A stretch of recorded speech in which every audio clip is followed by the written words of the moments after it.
Most of the renewable energy harvesting technologies are clean in nature, hence contributing positively towards the climate change issues. Generation of renewable energy throughout the world is increasing day by day. India is also not far behind. About 20% of total power generation of our country is coming from renewable energy, and this is increasing. Proper research and development activities, government initiative, corporate involvement lead us to current scenario. To give more emphasis on this, we have eminent speakers from different prime institute of our country.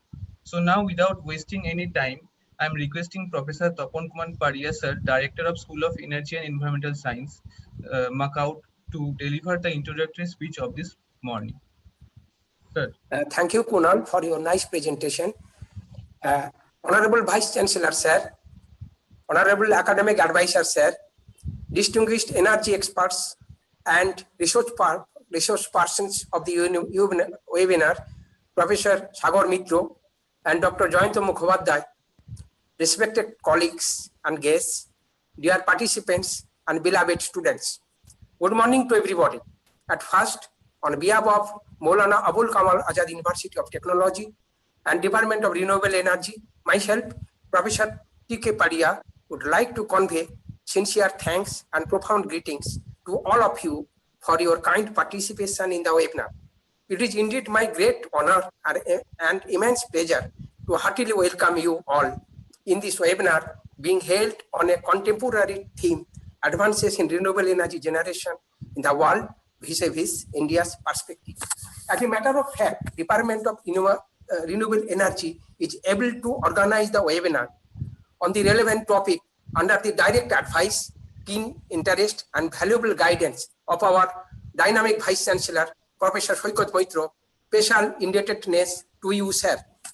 In course of webinar, our Honorable Vice Chancellor, Professor Soikat Moitro, along with two well-known academicians come dedicated researchers in the field of energy and environment, will highlight and share their innovative ideas, expertise, valuable knowledge, and vast experience on various aspects of renewable energy and effective harnessing of clean renewable energy in context of world vis-a-vis Indian scenario. Special gratitude and thanks to both of you, sir. To combat the alarming rapid depletion of fossil fuels like coal, petroleum, natural gas, scarce availability of heavy fissionable radioisotopes, to tackle enormous pollution generation during energy harvesting from these conventional energy resources involving thermal and nuclear power plants, to meet ever-increasing world energy demand befittingly, and to save the world from ecological disaster and conserve resources, the world community has been rather compelled to go for extensive exploration and efficient harnessing of clean and sustainable non-conventional renewable energy sources. The various non-conventional energy sources are solar energy, both solar thermal and solar electric, wind energy, energy from biomass and biogas, ocean thermal energy conversion, tidal energy, geothermal energy, hydrogen energy, ocean wave energy, thermoelectric power, fuel cells, thermoionic converters, and fuel cells, especially solid oxide fuel cell and regenerative cell. The conventional hydroelectric and nuclear energy belong to renewable energy sources.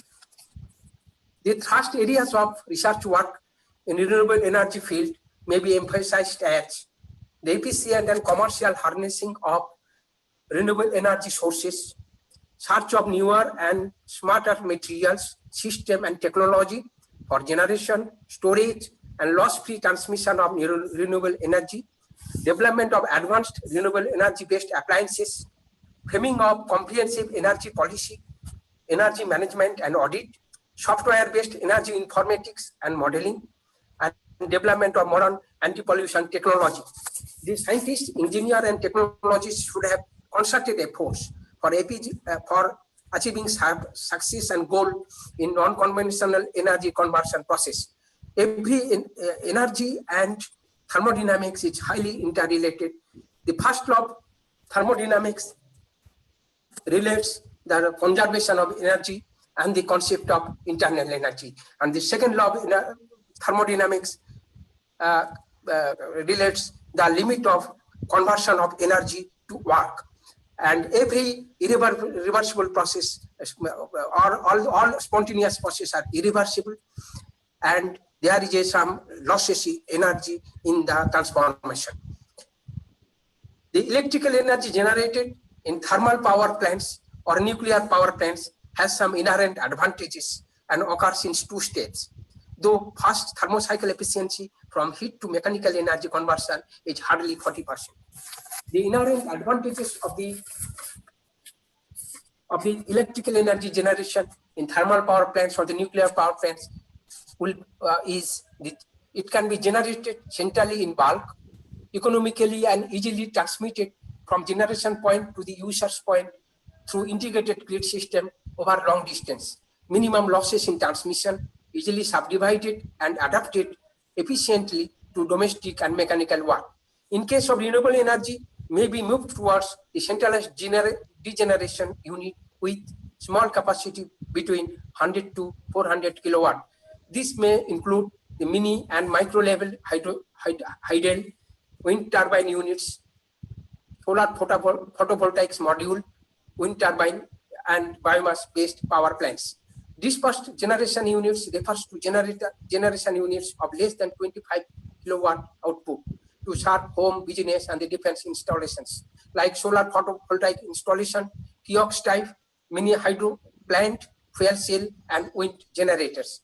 In cogeneration units, mechanical work is converted to the electrical energy in an electrical generator, and discharge heat is utilized in an industrial process for generation of steam simultaneously. It is more efficient than others. The advantages of the non-conventional energy sources are the cheapness, more or less pollution-free, inexhaustible, available in large quantities, suitable for decentralized, dispersed generation, and use with microgrids, but efficiency is very low.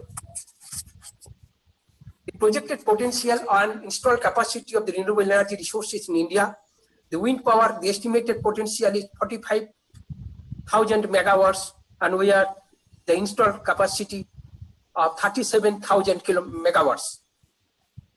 Biomass power and biomass gasifier have the estimated potential of 17,000 megawatt, and we are exploiting up to 6,000 megawatts. Small, mini, and micro hydro having an estimated potential of 15,000 megawatt, we are harnessing about 30 up to 3,000 megawatts. Cogeneration from Bagasse have the capacity of 5,000 megawatts, and we are harnessing only 1,000 megawatts. Waste to energy from municipal waste, the estimated potential is 3,000 megawatts. We are harnessing hardly 200 megawatts. Solar power in grid system with 42 solar parks, the installed capacity is up to 35,000 megawatts. Ocean thermal energy converter has a huge potential of 50,000 megawatts, but the harnessing is very meager. Hydrogen energy has a huge potential to harness. Conventional energy sources accounts for about 80% of the total production of the electrical energy production in India, out of which thermal power have the lion's share of 2 lakhs megawatt. Then the hydroelectric power of around 26,000 megawatt and the nuclear power of 4,000 megawatt. Share of the non-conventional renewable energy sources is hardly 15 to 20%, of which hydel, wind, and the solar have the prominent contribution.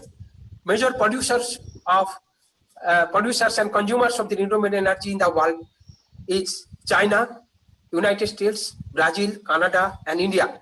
Mainly utilizes the hydel and the wind power in China and the Brazil.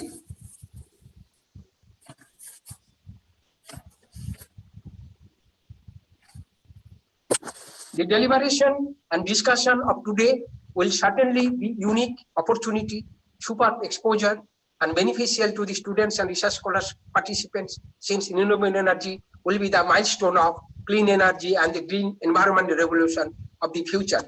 In view of the very difficult fire against devastating COVID-19 pandemic, the whole nation has been still confined and detained locally for more than 120 days, which has shattered the industrial, economic, job security, employment, and the healthcare scenario of the country miserably, as also drastically disturbs the psychological balance, mental peace, social law and order problem of every citizen. The academic world, particularly higher education system, is perhaps worst affected because sudden erasing of offline teaching learning system, which leads to critical crises and challenges to teaching learning research methodologies for survival. However, teacher-student fraternity is struggling very hard to keep themselves apprised, updated, convergent side by side, and emotionally connected with one another, thanks to the several online teaching learning courses offered by the renowned universities, MHRD, IITs, Coursera, etc. This may provide a new era of hope, aspiration to them for attaining the bright future. Now the whole world is anxiously waiting for the speedy discovery of the vaccine and generation of the herd immunity to save the mankind and the future generation. Hope sooner the vaccine will be discovered and normal activities will be restored in all fronts. Finally, the vast areas of the renewable energy are becoming smarter and integrated very fast due to untiring dedicated researches of present scientists and technologists, which will invariably equip the world and our country towards much needed clean energy and green environment revolution for the future. We do hope to organize similar webinar in the coming days. I wish the grand success of this webinar. Thank you so much. Stay safe and be healthy. Jai Hind. Thank you, sir, for your valuable speech. Now, I'm requesting our Honorable Vice Chancellor, sir, to deliver the keynote speech of this event. Sir. Thank you, Kunal. Good morning to all the participants, all the panelists, Professor Poira, Dr. T.K. Paria, Kunal Chaudhuri, and we have two resource persons today, Dr. Jayanto Bhattacharya and Dr. Sagar Mitro. So this is a nice opportunity for all the participants, basically those who are pursuing academic career related to energy, environment, and other interdisciplinary areas, for them to gain valuable insights. Webinar, particularly this sort of webinar, in this form, has become a regular activity and part of culture of our university system. And in the last 2-3 months, particularly in this lockdown scenario, when our learning community are not being able to move to take part physically in different academic activities at campuses and research institutes, there we decided to continue this learning process through this virtual platform. And it's a matter of pride for this university. So far the statistics goes in the entire country, perhaps it is now having the #1 position in organizing a series of webinars, inviting a galaxy of experts in different domains and different fields from this country, from other countries, from the states, and integrating a large number of learning community in this process. There are many important things for organizing this webinar. We had experimented and designed the system like this. This should not be a one-time affair. To make it sustainable, we have created discussion forum where all the participants, they will have the opportunity for everlasting integration and networking amongst them for generation of more knowledge. This is one thing. Secondly, from the very beginning, we have introduced the concept of testing this level of understanding of the participants in the form of small quizzes, and after that, the certificates are being awarded. So these are the important things for this, these webinar systems as undertaken by Technology University for the state of West Bengal, as popularly known as Makaut. And we believe that by these practices, our learning community will be immensely benefited, and they will be able to apply themselves in a more gainful way for utilizing their thought process, their innovative idea, their creative idea to the best possible extent for serving this entire society, entire community, and mankind. Now, today's webinar topic, it is very important area. There's renewable energy and from the Indian perspective. And because of this fact, in the last 2-3 years, we have introduced one academic programs in renewable energy. And not only that, this particular subject, this has received renewed attention and in this changing context. If we look at this, why I'm saying these things, if we look at this facts of the organizations, those who are investing in energy, you will be surprised to know that these are the organizations who are basically known for the software and hardware products. Apple, Tesla, then my IBM, Google, they are investing a lot in this energy sector, how to harvest energy. And this is creating a lots of opportunities for our engineering professionals. And lots of ideas are being generated, nurtured, and tested. Crazy ideas, ubiquitous ideas, novel ideas for harvesting energy. And the future is like that, that energy of the own consumption for any individual being, they will be able to harvest or generate the energy of their own. This is the ultimate objective of target. If we look at this now, if we look at the traditional scenario of renewable energy, Professor Paria already cited many statistics and figure from Indian context. Because in India, it is very important as fact, because it is one of the country with large productions of energy from renewable resources. And after coal, the primary source of energy for this country, the second largest energy generation capacity is from these renewable energy sources, and more than 35% of this targeted capacity here it is from renewable energy sources. And there are different wings and different areas. Out of this, if we look at this, wind power is one of the formidable source of energy generation. It was earlier a concept and culture at European countries, particularly Denmark or US. India, this concept started only at the late 90s, this harvesting energy from wind power. Then there is a national solar mission of Government of India, and this ambition is to be a global leader in solar power generation. And in wind power also, India has installed a large capacity in terms of this rank. Probably it is third or fourth in the entire world in terms of the installed capacity for wind power. For solar mission, national solar mission, this aim is to achieve this grid parity. That means electricity delivered at the same cost and quality as that delivered on the grid by 2022.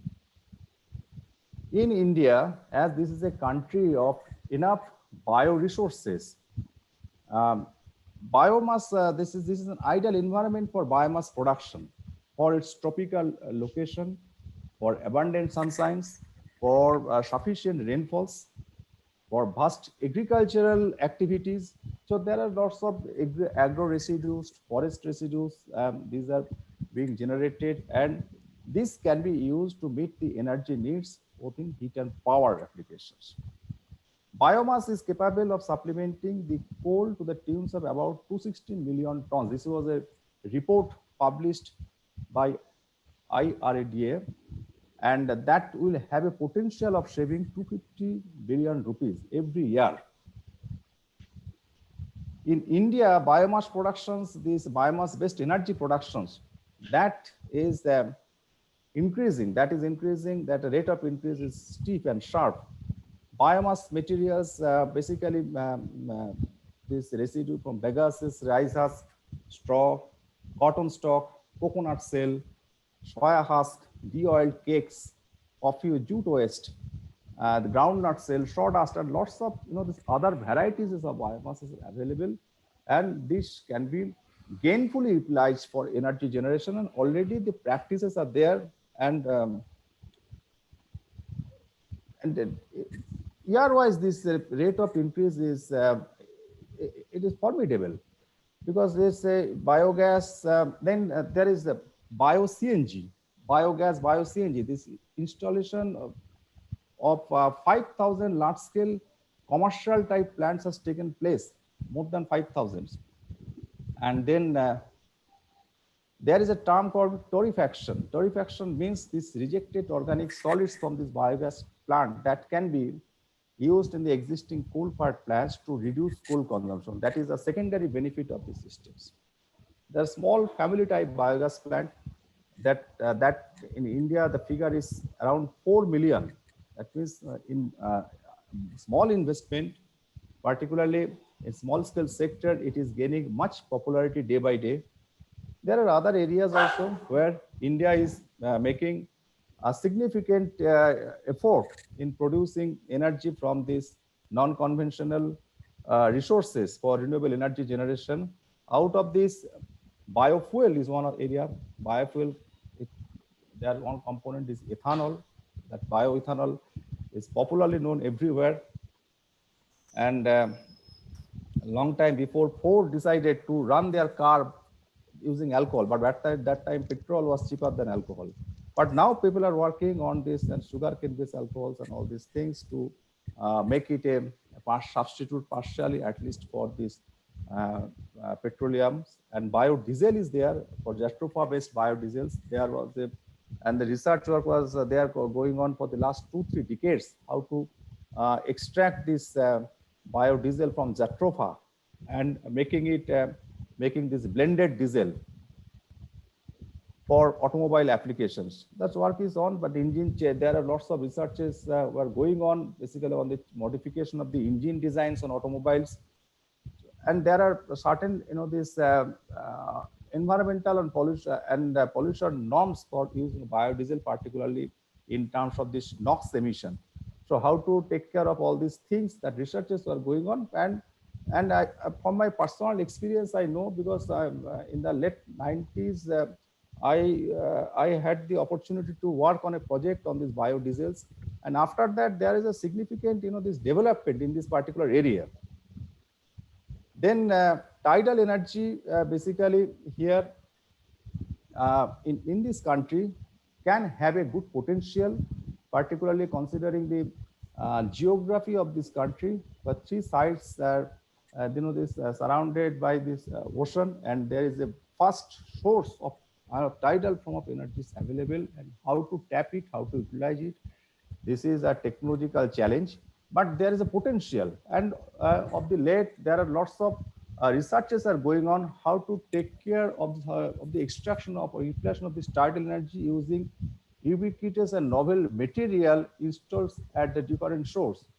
Geothermal energy is also another big potential because of this Himalayan existence of this Himalayan, these basins, and then southern part of this country because of these mountains and the different sources of geothermal energy generation, so that how to tap this energy. This is a technological challenge, how to make it commercially viable, but this potential is existing. Only thing we need to have proper technology, proper applications of knowledges to make this energy uh, energy extraction feasible and affordable. Wave energy is another important thing. Wave energy and tide energy difference. Basically, wave energy means you can harvest energy at the deep sea, and this Bay of Bengal, although the turbulent nature, Indian Ocean is there. So there is enough potentials of using this wave energy, because other countries like European countries, they have started researches on this extraction of energies from these sources. Solar wind is another important area. This is basically the energy will be harvested employing satellite, and part of this energy, and it is being said, many universities, this at Washington State University, some Sweden universities, they are working in this area. And this is an ambitious project, because if it is successful, then the prediction is 1 billion gigawatts of electricity. That is 100 billion times more power than the planet currently consumes. It can be generated. The technology for harnessing solar radiation in space exists already. That has been demonstrated earlier by these Japanese organizations. But how to make it, this in a large scale, that is that is an interesting thing of future. And the researches are going on, the works are going on. Algal biofuel can be another alternative to liquid fossil fuel, because it algae offers huge commercial potentials, and the carbon they release, that has only recently been taken from the atmosphere by photosynthesis. The impact of this algae fuel on the atmosphere is much lower. So algal fuel production has a minimal impact on land and water resources too, as its farm requires relatively small space compared to other farming, cereal farming, and it can be produced using seawater or even gray wastewater. So this is another area. One interesting researches recently has done by Sweden. This is the harvesting of energy from body heat. At Stockholm, the engineers, they are delivered to harness the heat generated by 250,000 commuters who crowd in the central station every day. The body heat is channeled through the station's vent systems. They used to warm up water in underground tanks and pump to the heating systems to a nearby office block owned by the same company. So that means, you see, when small countries like Sweden are working on that, you can easily imagine for country with a huge populations and huge footfall at different rail stations and different places, the potential is very, very, significant and formidable if it can be successfully, this done. Then there are other areas also.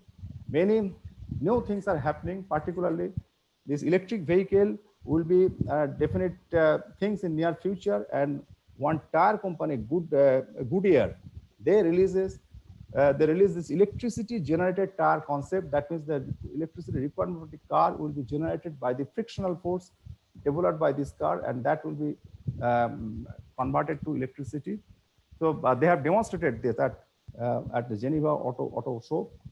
And there are lots of things like solid oxide fuel cell is there. There are biofuel cell, polymer fuel cells. These are also used for making hydrogen as clean fuel. For hydrogen also, for any naphtha cracking unit, hydrogen is a byproduct. Now, there are researches on development of membrane technology to take out this hydrogen and to, because if hydrogen is associated with the other components, then C1, C2, C3, C4, C5, all these, which are the primary ingredients of naphtha cracker units, if hydrogen is there, then compressibility becomes an issue. And to improve the compressibility, and at the same time to take this hydrogen separated and for use as clean fuel, that is a challenge for process industries, and membrane technology is being adopted for this separation. Maybe that can be a reality in near future, and there will be significant amount. There's a potential of hydrogen storage. Many materials are coming. Nanotechnology, biotechnology, material science, basically using all these things, lots of novel and ubiquitous, these applications. and idea generation for storage of energy, for this harvesting energy from different sources. It is being done at different laboratories. Only we need to upscale this to make it commercially viable. Maybe within the next decade, we will be able to see many very new fascinating things. Smart cities is a big project for government of India, and one of the concepts of smart cities is energy harvesting. And that energy harvesting, that was the concept of also um, Elon Musk, when because this solar city, smart city, all these things, that was initially that was the concept proposed by Elon Musk, and that in India it is happening. So maybe in near future we'll be able to see that each and every houses, each and every road, from their energy is harvested for consumption, and with less reliance on fossil fuel, and with more this preservation of the environment, with more this uh, clean practice and green practices for saving this environment. So today, after this deliberation is over, I believe there will be a definite level of change in level of understanding and the thought process of all our participants. I would like to congratulate Dr. Paria and Kunal Chaudhary for organizing this webinar. And I believe it will be a wonderful experience from the deliberation of our resource persons when they'll be sharing their experience. And I appeal to all the participants to engage themselves in active learning, to post their queries, and afterwards to take part in the discussion forum, to form a learning community. As I said earlier, Professor and Professor V.B. Poira is there, who has a lot of large years of experience, numbers of years of experiences in this area. After that, he will be able to summarize all these things, to give his thoughtful ideas and wisdom, to share his thoughtful wisdom with all these participants. With this, I'd like to conclude, and I'm requesting Professor Paria and Dr. Kunal Chaudhary to take the session ahead. Thank you. Thank you very much, sir, for your courageous and detailed speech. Sir has covered all the prospective areas of renewable energy. Now we are moving towards our next speaker. Our next speaker is Professor Sagar Mitra of Department of Energy Science and Engineering, IIT Bombay. Before he start his speech, I would like to introduce Professor Mitra, sir, with a short bio.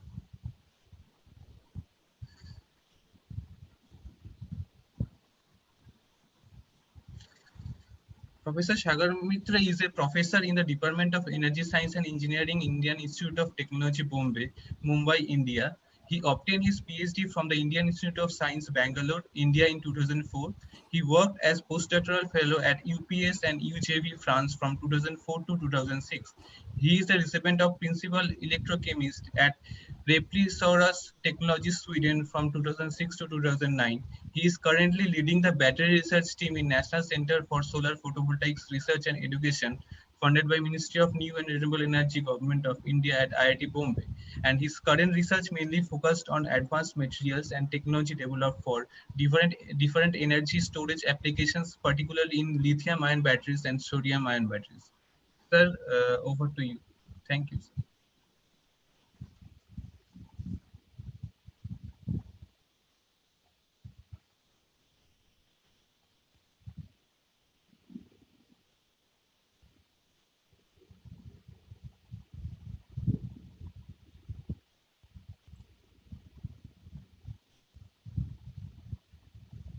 Sir, your voice is not audible at all. Can you hear me now? Yes, we can hear you. Yes, sir. Yes, sir. Yes, it's audible.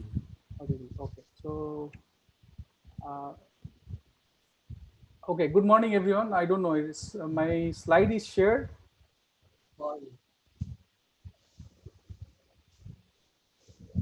Can you see my slide? Yes, yes. Okay. Yes, sir. Okay. Uh, just a minute. I have to.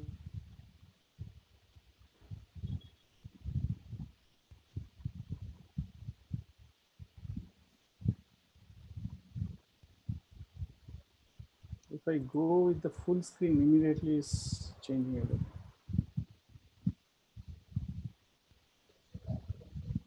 Okay.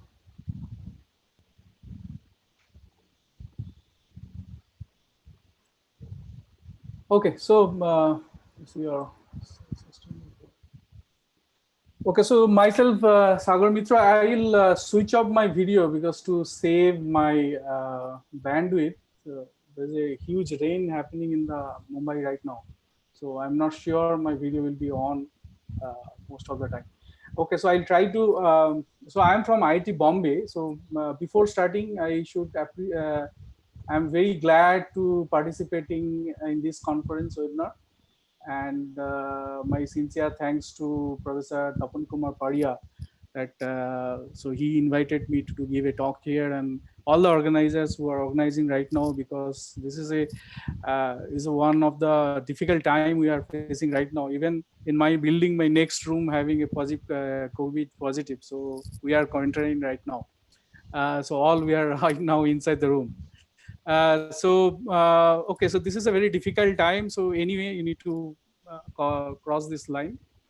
So today, what I'm going to talk about is advances in renewable energy, which is, and I'll be touching the storage opportunity because this is my research area.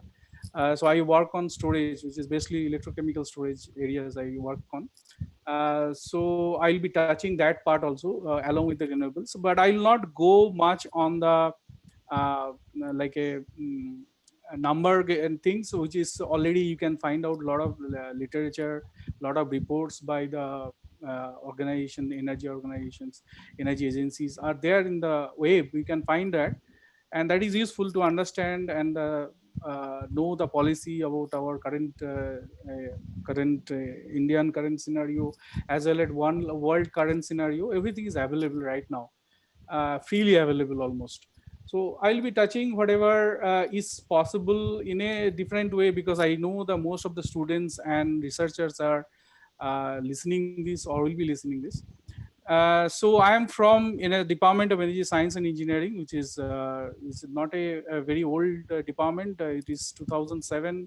We are a department, and we are the only one in this country who produces BTech degree and MTech degree in energy. So that's a interesting things what we are doing right now. Uh, so okay. Okay, so before starting, this is one of the things I think all of you should know. We have a National Center for Photovoltaics Research and Education. This is one of the largest research hub available in IIT Bombay. I am the co-PI of this project. This project is funded by MNRE, and this is two phase. Right now we are in phase two, and started from 2010, which is a national Jawaharlal Nehru National Solar Mission. At that time, it has started. So it is a quite heavily funded project, which is almost 110 crores project for 10 years timeline. So right now we are in at least I think 8 years timeline right now. And here, if you look at this, is I am putting it this website to for all the researchers who are interested to learn or do hand-on trainings on solar cells, batteries, or thin film materials, anything, device fabrications. We have all the facilities in house, so you can actually look at this website and then request it. Even from the institute also you can request. You can make it in a team-wise effort. You can do, even you can give a training how to make silicon solar cells and even batteries. Everything can be, even power electronics, module reliability, all these things we do in this platform. Okay, so just to start with this, so if you look at right now what currently we are facing, if you look at and ask anyone top three problems in the humanity, so the top three problem, one problem we know right now is the climate change, and we are facing all the problems because of the climate change.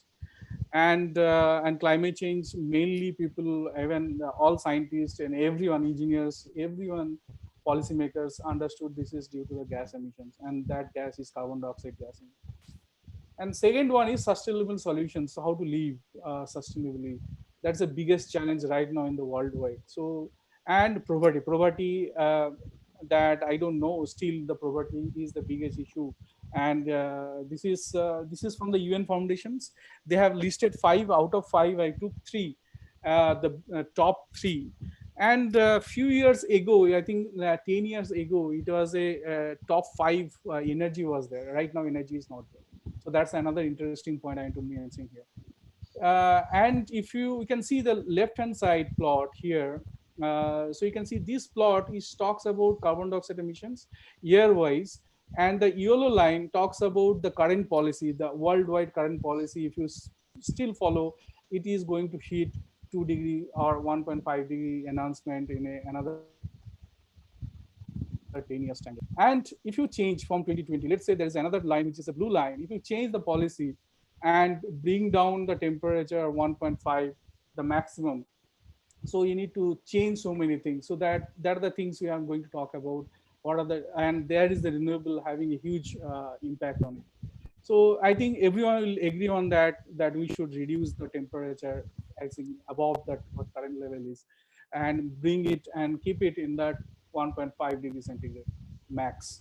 And that is the thing. So that is the currently everybody is looking at. So 2020 to 2030, this 10 years timeline, you have to do several things, several measurements, several policy change you have to do worldwide, not only India, so that this temperature is kept constant. And poverty, there is another things which is extremely painful. This is in 2019, even 70% of total population is in extreme poverty, which is mainly right now in third world countries. And the prediction is not going to change much. Even 2030, we may have reduced our carbon footprint, but the problem is the poverty still exists. So 63%, this is a prediction, 479 million people in extreme poverty, and more of these are, the prediction says this will be in the African sides, African continent. This is one thing I think we need to look at it in a proper perspective, so that along with this climate change, these also need to be looked at and addressed. Okay, so go to the next slide. So if you look at, I talked about it, you need to control the greenhouse gas emissions. And if you see the sector wise, what are the sector is responsible for carbon dioxide emissions? So the primary sector is the power generation. We produce power from coal, steel, worldwide. That's a maximum. I'll come up with these numbers.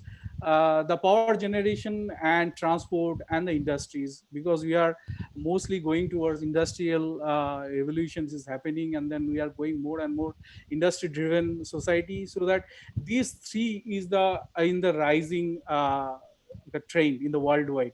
Another point is also is contributing, which is agriculture and land use. We are using too much land, and that land is actually producing a lot of carbon dioxide because of their activities. So this agricultural land use, we may not, from Indian perspective, may not look at it or may not be controlled, but other three we have in our hands, so that we can decrease this carbon dioxide emission out of these three things. So this is the things we can do on it, and everybody is talking about how to reduce it. So I'll give you my perspective, so how to do it. So this is that previous slide was actually for the world side. Today I'll be giving, now I am giving to same scenario is not much difference in the Indian sides. So Indian, I is given a this is a 2020 plot, and then you can see the carbon dioxide emission is same, is like is coming maximum from the carbon power industry, which is electricity. We always say that power is electricity. So the power industry, industrial contribution, because our industrial revolution started, and then we are going more and more industrial driven society, so that this contribution is enormous right now. And transport sector, there is another sector people are looking at, could be a big challenge in the coming years, coming 10 years timeline. And some predictions are say there. So if you can make 40% of current, I'll talk about what is the current situation and how we can decrease it. So 40% of your non-fossil fuel power right now, if you can change to renewable, we may have 50% of down of carbon dioxide emission by 2030. That's a good number. so that we need to have that 40% of non-fossil fuel power capacity, and that's a huge number. So you can see what is the current number in India. So this is another pathetic slide. So still all the worldwide, even India, this is the Indian things.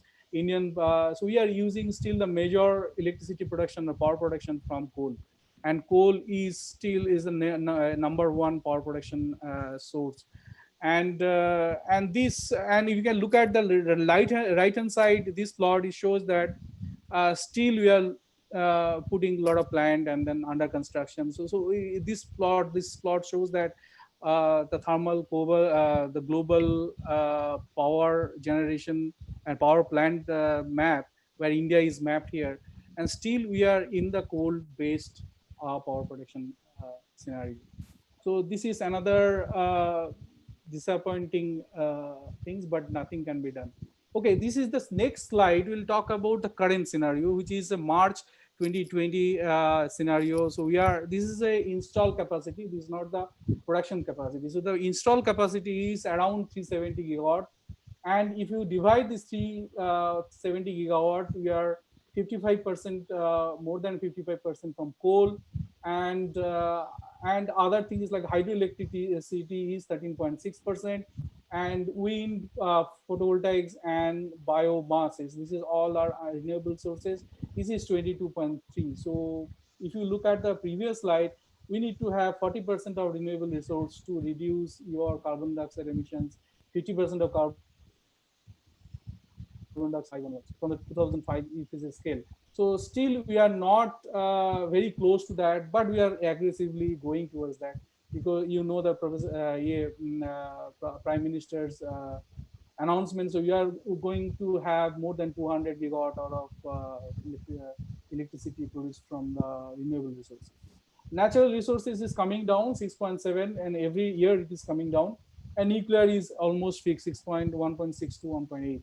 And this is the current. But India, if you look at the way India is growing, and if you compare with the current modern world, you need to keep up this generation more and more. As expected, at least 2 to 3 x numbers come from this, whatever 370 numbers should be added by 2030. So this actually, again, so you may control based on this number of carbon dioxide emissions. But if you add more and more, like at least 3%, 3 times of this current generation, because of industrializations and our modern activities, so that number will again increase the carbon dioxide. So that's a biggest challenge. So the next question will come: will be adding with the coal based power plant, or will be adding with this extra from the renewable energy? So this is the biggest questions right now. Everybody has to answer that.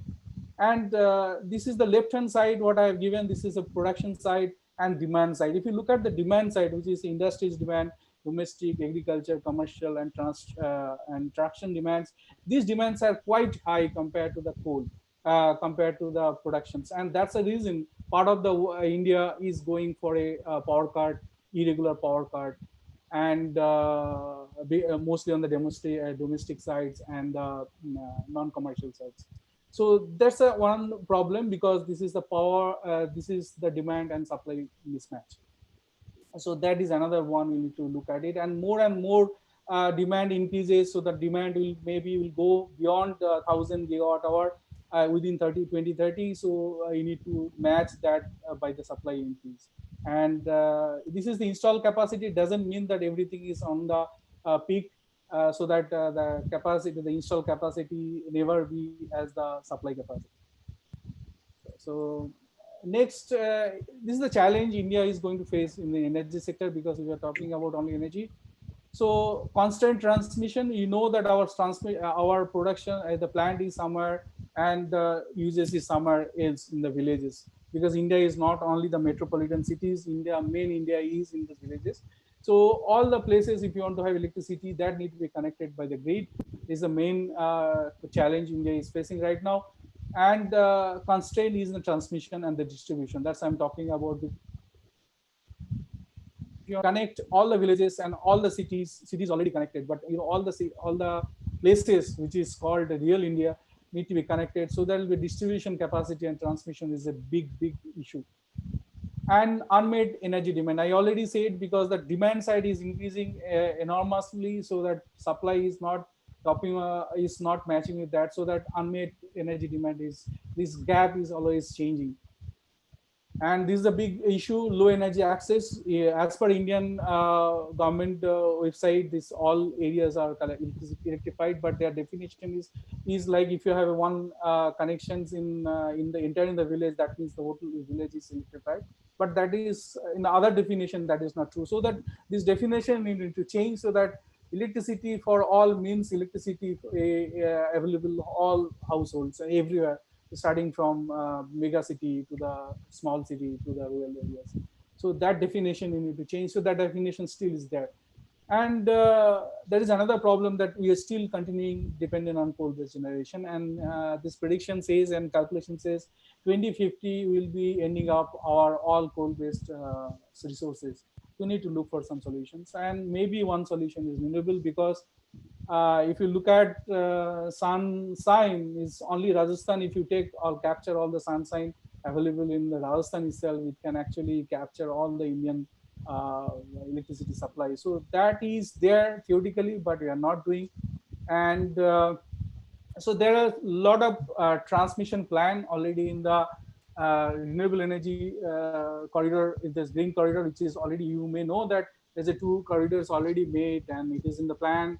And 2030 these two corridors will be connected, and the RE will be connected with this. So there is a level, several projects are announced, several projects are under deployment right now. And that means we are actually going towards the more renewable than the coal based. So that's a good scenario.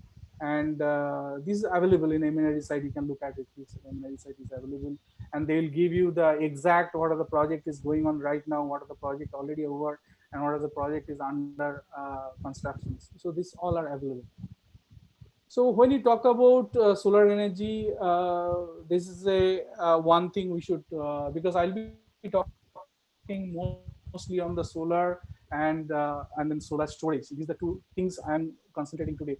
But apart from solar, wind is another. We should look at it. Even biomass, we have a maximum resource of biomass in India, so we should also look at the biomass. And the hybridization, there is another technology currently people are looking at, which is biomass and other hybridization. So maybe solar biomass or wind biomass or wind solar. This is called hybrid way to give the match. So the availability or install capacity, this is the right left hand side is the India's map, and then you can see the dark red is actually maximum. The two state, which is Rajasthan and Gujarat, having the maximum install capacity. If you look at 2009, this is the two state is only, I think mainly Rajasthan state, they proposed for a 3 gigawatt hour solar park. And they started, but not that range. And that time, if you look at, if you know the price from the electricity price from that solar park, and if you look at the 2019 numbers, which is 2.5 rupees per unit of electricity. So that change, huge change happened in 10 years timeline, due to the technology changes. It is not due to the changes of our knowing things. Is not that we have done actually efficiency changes, technology changes, power electronics changes, and the production unit increases, and the number of installation side increases. So that actually brings down the cost. Right now it's 2.5. If you add battery storage on it, it goes to the 3.5 rupees per unit of electricity from this renewable, which is actually a good market right now for the industry as well as from the researchers.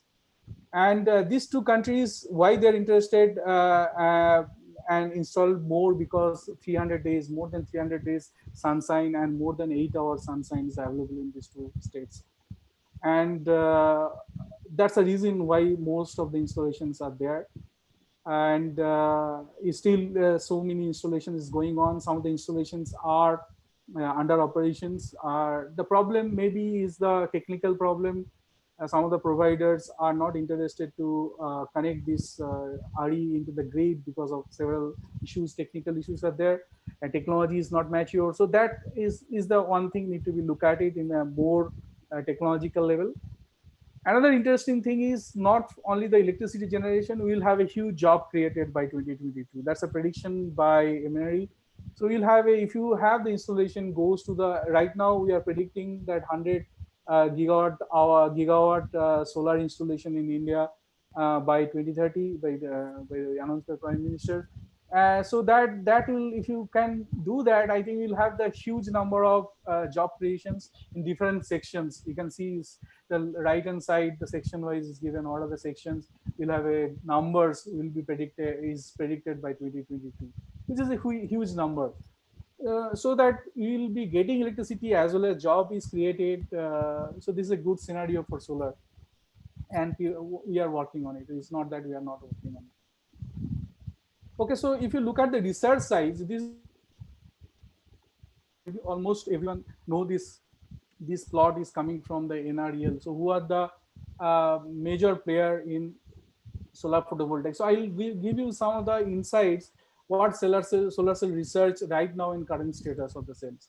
So the current status of cells, you know that we are using maximum is multicrystalline silicon solar cells, and in our field. And if you look at the, this is a cell based, this multicrystalline solar cells, these numbers all are almost flat. So very incremental changes in the efficiency numbers are going on in a cell level. And the new technology, which is still in the lab scale, which is a perovskites, it is emerging technology, is in the PV, it is dye-synthesized solar cells is not more research right now. Perovskites are more because of the, if you look at the perovskites are increases very fast and coming to 25 percentage of efficiency. And these numbers are cell level, and there is a lot of lab data. And when you go for this pack level, I'll have the next slide for the pack level efficiency, where they have a stability issues and they are not stable in the outside. Still, people believe the silicon solar cell is the is the technology to go ahead. But several other technologies are there, but is not competing with silicon because of the price point and the maturity of the technology. So next slide, this slide talks about the module, which is cell level to the module level.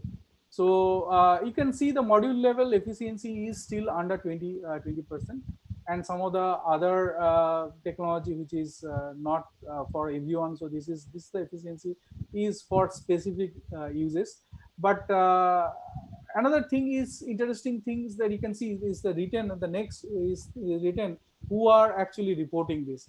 If you look at that, most of the report is coming from the industry. That means industry's research is far ahead of the lab research right now in this in the silicon technology. That's a main gap right now we have.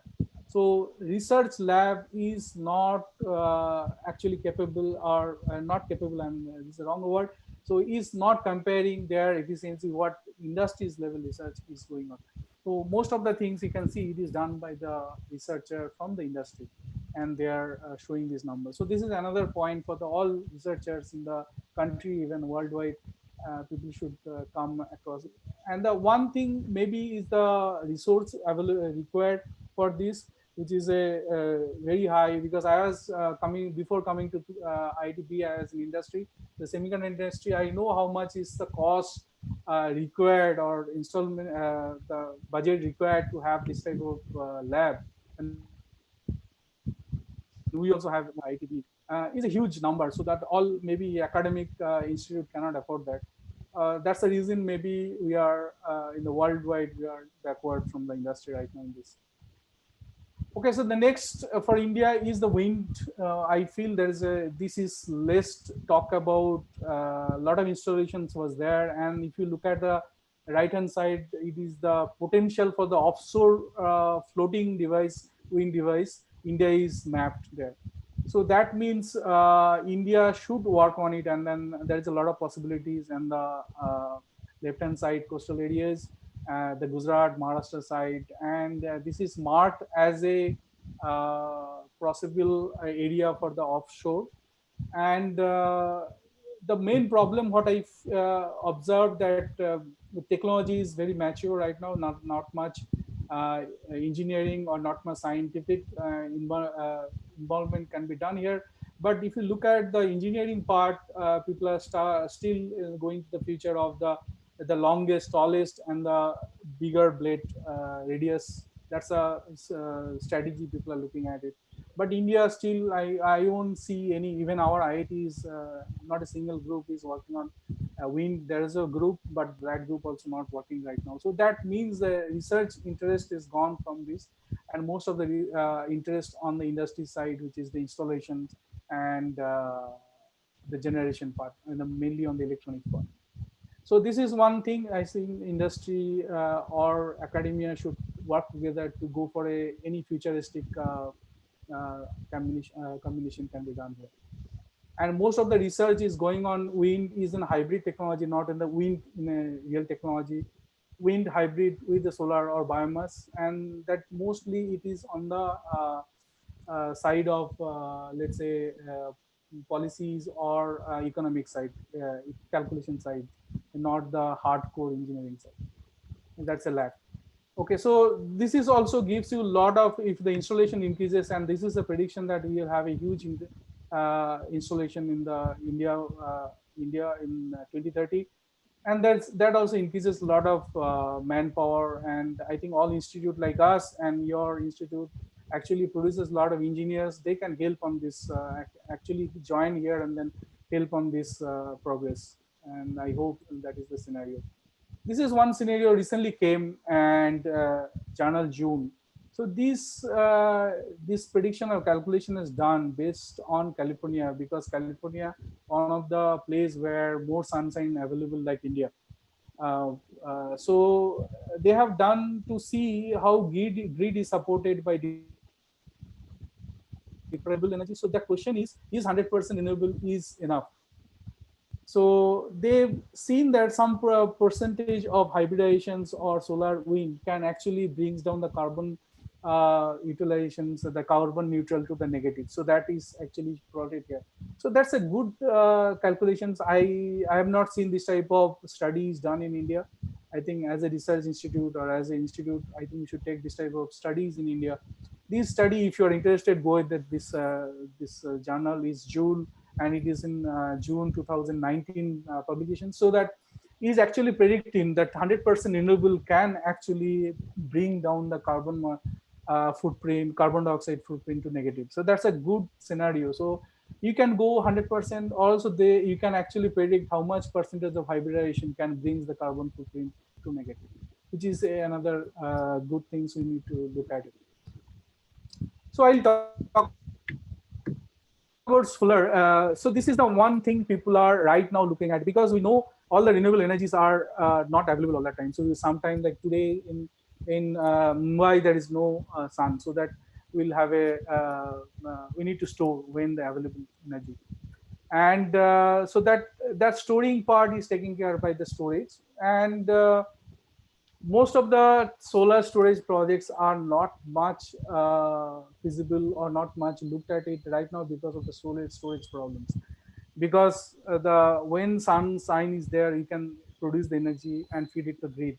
But when sunshine is not there, so that means grid is not getting energy from the solar or renewable. So it is better to have it is stored in a storage device, and when you need and take it. So the two scenarios which most of the developed countries are right now doing it, the Tesla power, and other one is you can actually store and feed it to grid when you need, when you have excess after your use from the household side. So these two are Australia and United States and even China, some of the places, and the Germany.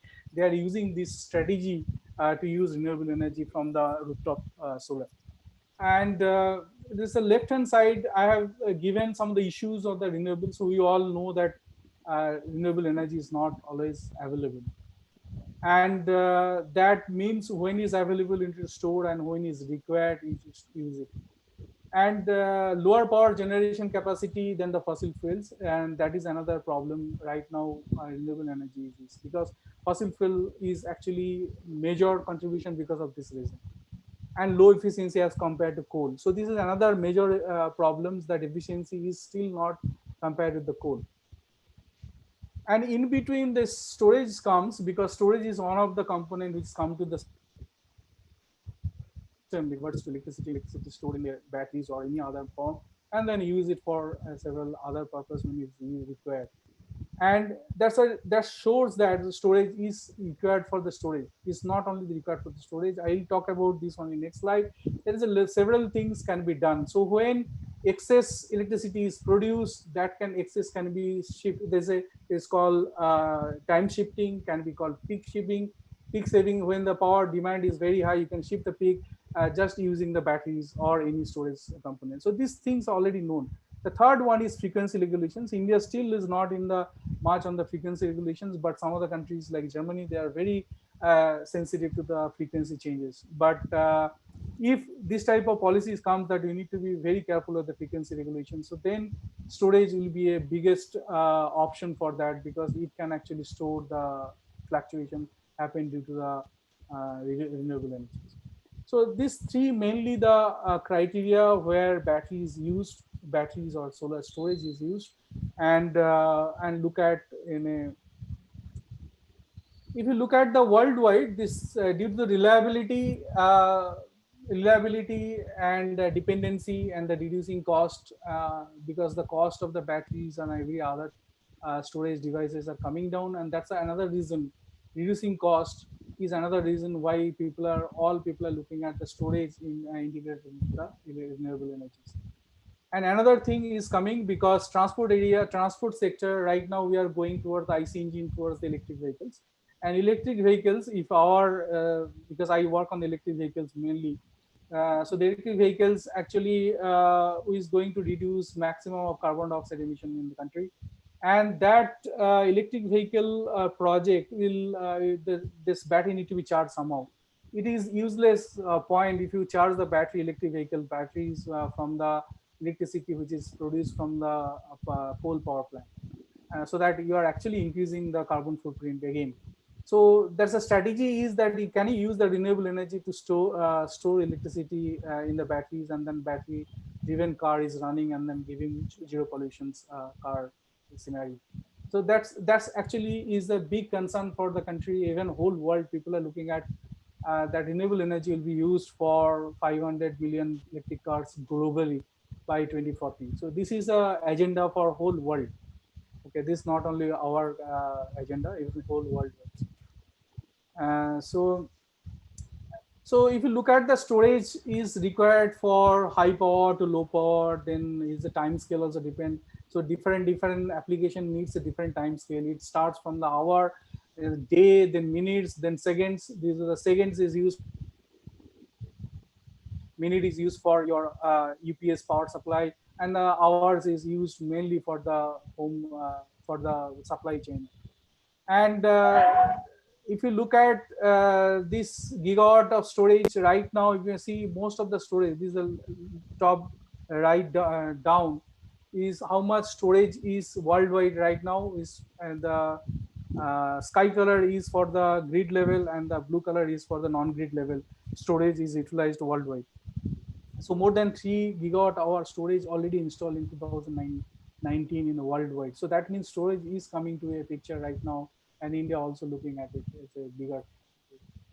So if you look at the storage, I was talking about storage, but the storage having several parts like electrochemical storage, magnetic storage, thermodynamic storage, and mechanical storage. And mostly the project till maybe 16 17, it was mainly in the mechanical storage, which is flywheel and pump hydro. You can look at any storage RE based storage project is mainly based on the pump hydro. But right now that things are shifting because India may not have that much land to have a pump hydro or storage, because you need a huge land to do that. US can do, even Australia can do, but India may not afford to do that much. So you need to go for an alternative storage technology. So one of the storage technology people are looking at, which is electrochemical storage like a battery. So where I work on it. And another one people are working on, which is compressed air based, which is Germany is very much interested on compressed air based technology to store the energy, electricity which is not used or going to waste if you are not using. So several batteries are there. I will talk about slightly on this battery and battery selections and everything, and where to select and which battery to select for the students and the researcher, so that you can do further study on this. Okay, so this is prediction again that 2018-19. So what are the different storage is used and what purpose? And you can see 2030, 2032 is the annual the battery storage in the is a low voltage and the middle voltage grid. You can see there will be battery driven. So that is already predicted that battery will be the one storage for the next generation of RE based grid supports. And some of the numbers, these numbers are you can find it in RENA any reports. You can find out all this. So the main thing is so all over the world battery storage right now for the mid-level and one-level voltage grid storage. Okay, so one problem we started studying it, and then you see this is if you look at the battery storage, how it is very difficult for a researcher or a engineer to couple it. If you see most of our solar cell is in Rajasthan or Gujarat. So you have done one study to see the temperature fluctuation daytime, day to night, and day to day and day to month, and a month-wise variation. There is a huge gap. Even see maximum to minimum difference is very high. So the average temperature changes very high, and average maximum to minimum, like daytime is one, nighttime is one. So that is actually a big problem for batteries to store, because every time the power capability, discharge, the charge capability changes. Because battery's ideal temperature is between 30 to maybe 20 to 30 degrees centigrade. Most of the batteries, so that if you put any battery, let's say most of the cases in India we use lead acid batteries, and if you put anything in Rajasthan or Gujarat, this data is from the Gujarat, and lead acid battery never maybe stay more than 2 years lifetime.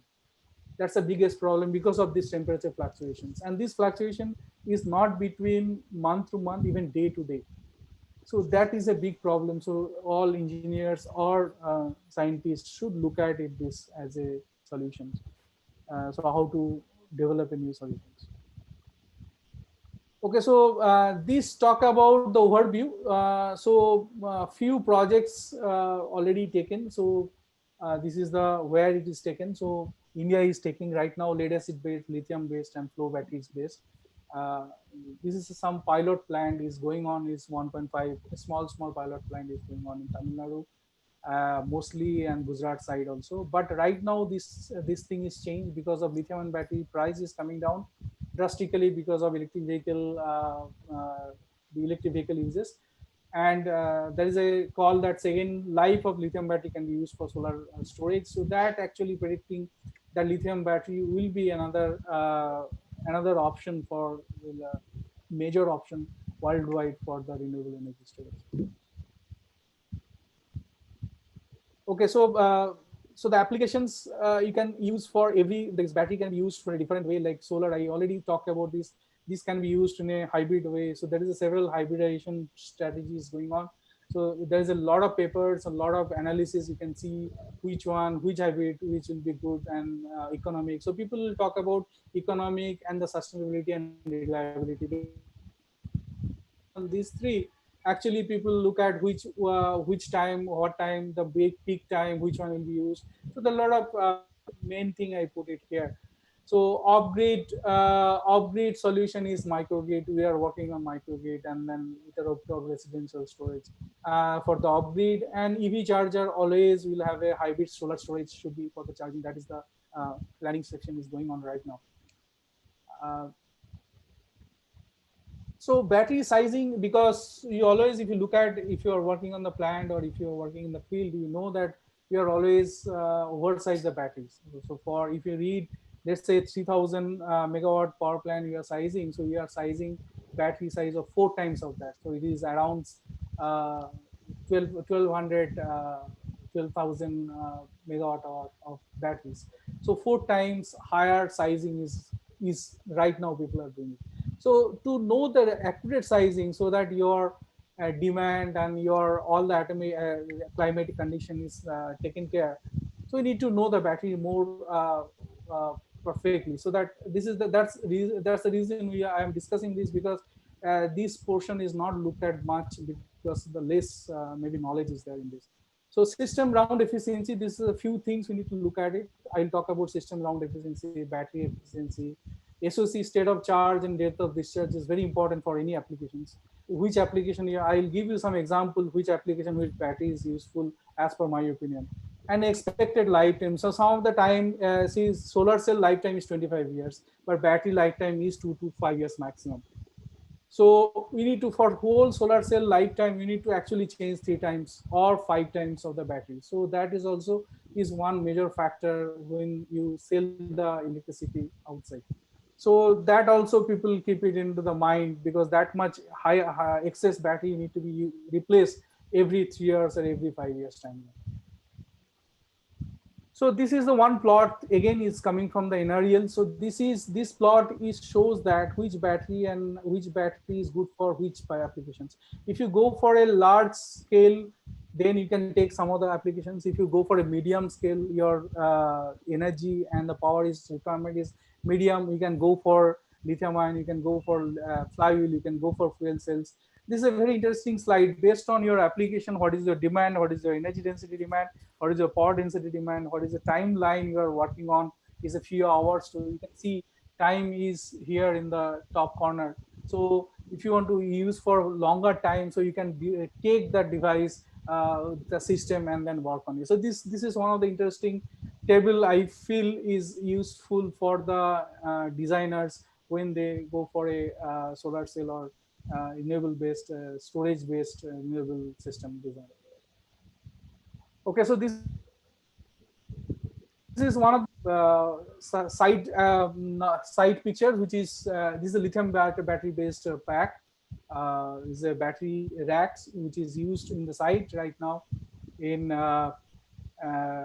this is different. You can see the side here. This is the cell, and then every cell is tagged, and then it's called. This is LFP, lithium iron phosphate based cell, and goes to the module, and then each is rack, and then every cell racks are actually, this is called a battery rack, and this is used for few megawatt hour power plant. So these are things where BMS, cooling system, and everything is included. So that's called pack. So you can see some of the renewable energy storage energy power plant where next to that there is this type of racks are there. Inside, if you look at it, this is the battery system which is installed there. So several lithium ion chemistry. Right now, lithium is 80% of the project which is coming up another 2030 timeline. All are based on lithium batteries, and very few in redox flow and the sodium sulfur high temperature batteries. So main chemistry is LCO based and LMO. This all are chemistry which is available. I've listed out, and based on the rate, based on the cycle life, based on the specific specification required, you can actually classify this in one side and then use it for your applications. And most of the engineers who are designing this, they only look for this type of table and then find out which one is suitable for them based on the cycle life, and they always look at the economics more and then technology next. Okay, so some of the things I'm in the almost, how much time is there?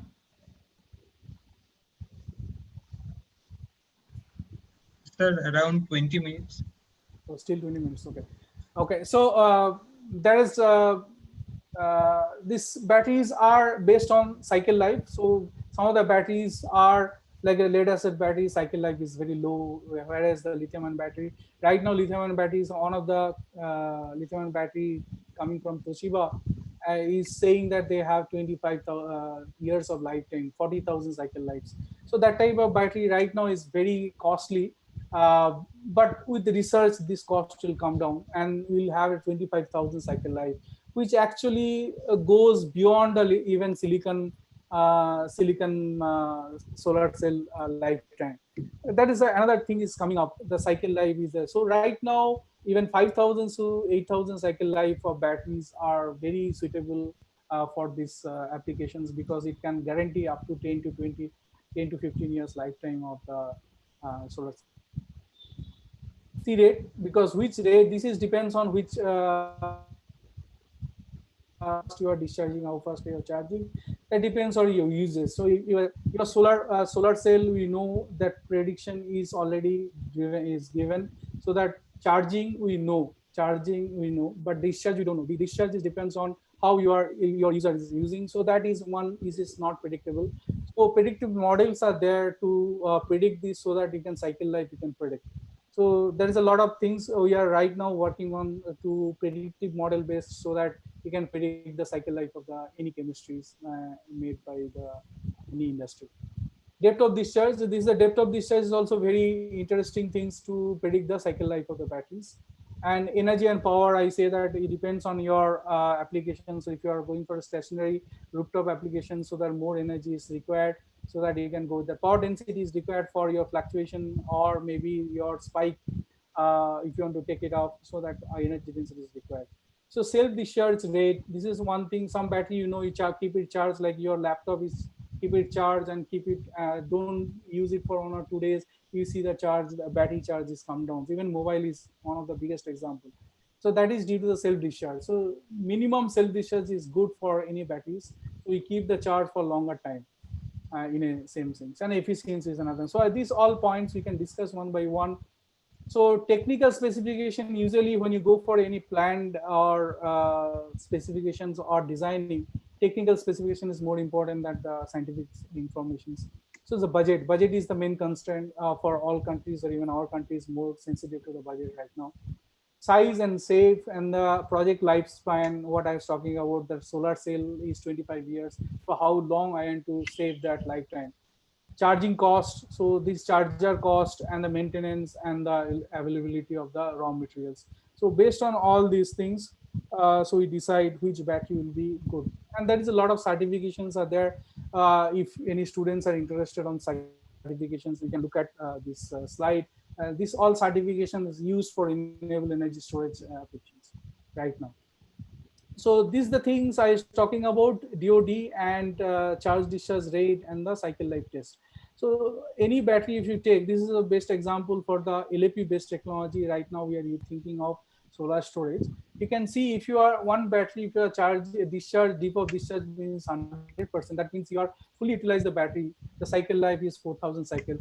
If the same battery, if you take only 50% of DOD, that means you are discharging up to 50% and again fully charged, then your lifetime again 2 times or 3 times increase. So that's another strategy people do it in the BMS, so that this battery life cycle is increased. Okay, another one is if you charge and discharge in a different time rate. Let's say if you are doing a very fast charge or very slow charge, times it increases. This is one of the good example. If you charge 1C, like 1 hour charging, your lifetime of the battery is more than if you are charging in a 3C, means 20 minutes charging. So that means fast charge, if you use fast charger of the battery, if you use, your lifetime is anyway going to reduce. So these all parameters actually feed into the BMS to get the best cycle life of the batteries. And another thing is, if you do a different temperature and the same battery, if you run, each of the cycle life is also changing. So this all interesting point when you are actually working on the batteries, sizing and the specification fixing for the technical way. This is very important for you.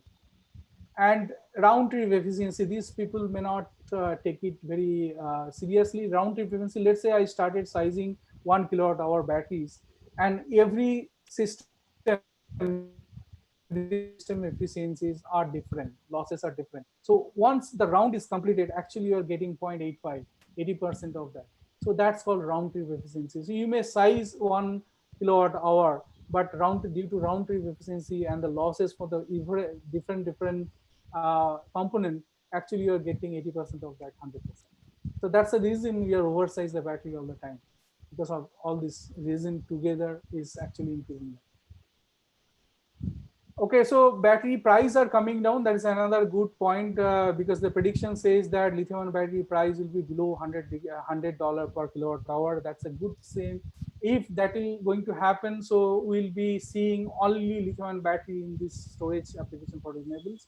And battery technology, different technologies also working. I'm working on the technology side, so different technologies are coming up in the near future, and then I'm sure different technology along with the lithium-ion battery will be the game changer for the renewable energy storage. And so that price point along with the storage may not increase more than 3.5 or 4 rupees per unit of electricity. And these are several companies right now worldwide supplying. This is LG Chem is the maximum supplier right now, along with the BYD. These are lithium battery suppliers. So they are actually supplying gigawatt hour level, and India doesn't have any manufacturing industry yet in this. And the industries are working, talking on it with the government, so that hopefully within few years timeline we'll have the lithium battery technology here. And China dominance in this battery technology, again China is coming up with every aspects here also. They are not uh, they are again forward with everything, so that you can see most of the China things which is going to supply in the China side. And the cobalt which is used maximum is coming from the Congo. So we are having some good relation with some of the countries where cobalt, lithium, all are available. Like Australia is one of them, so that you can actually the supply chain problem may be solved very soon. So this is another plot which is plotted as a what are the futuristic technology and the storage is coming.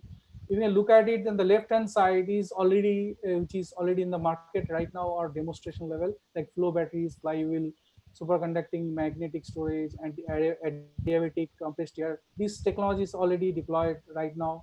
This is done by Germany right now. These two technology Germany is trying.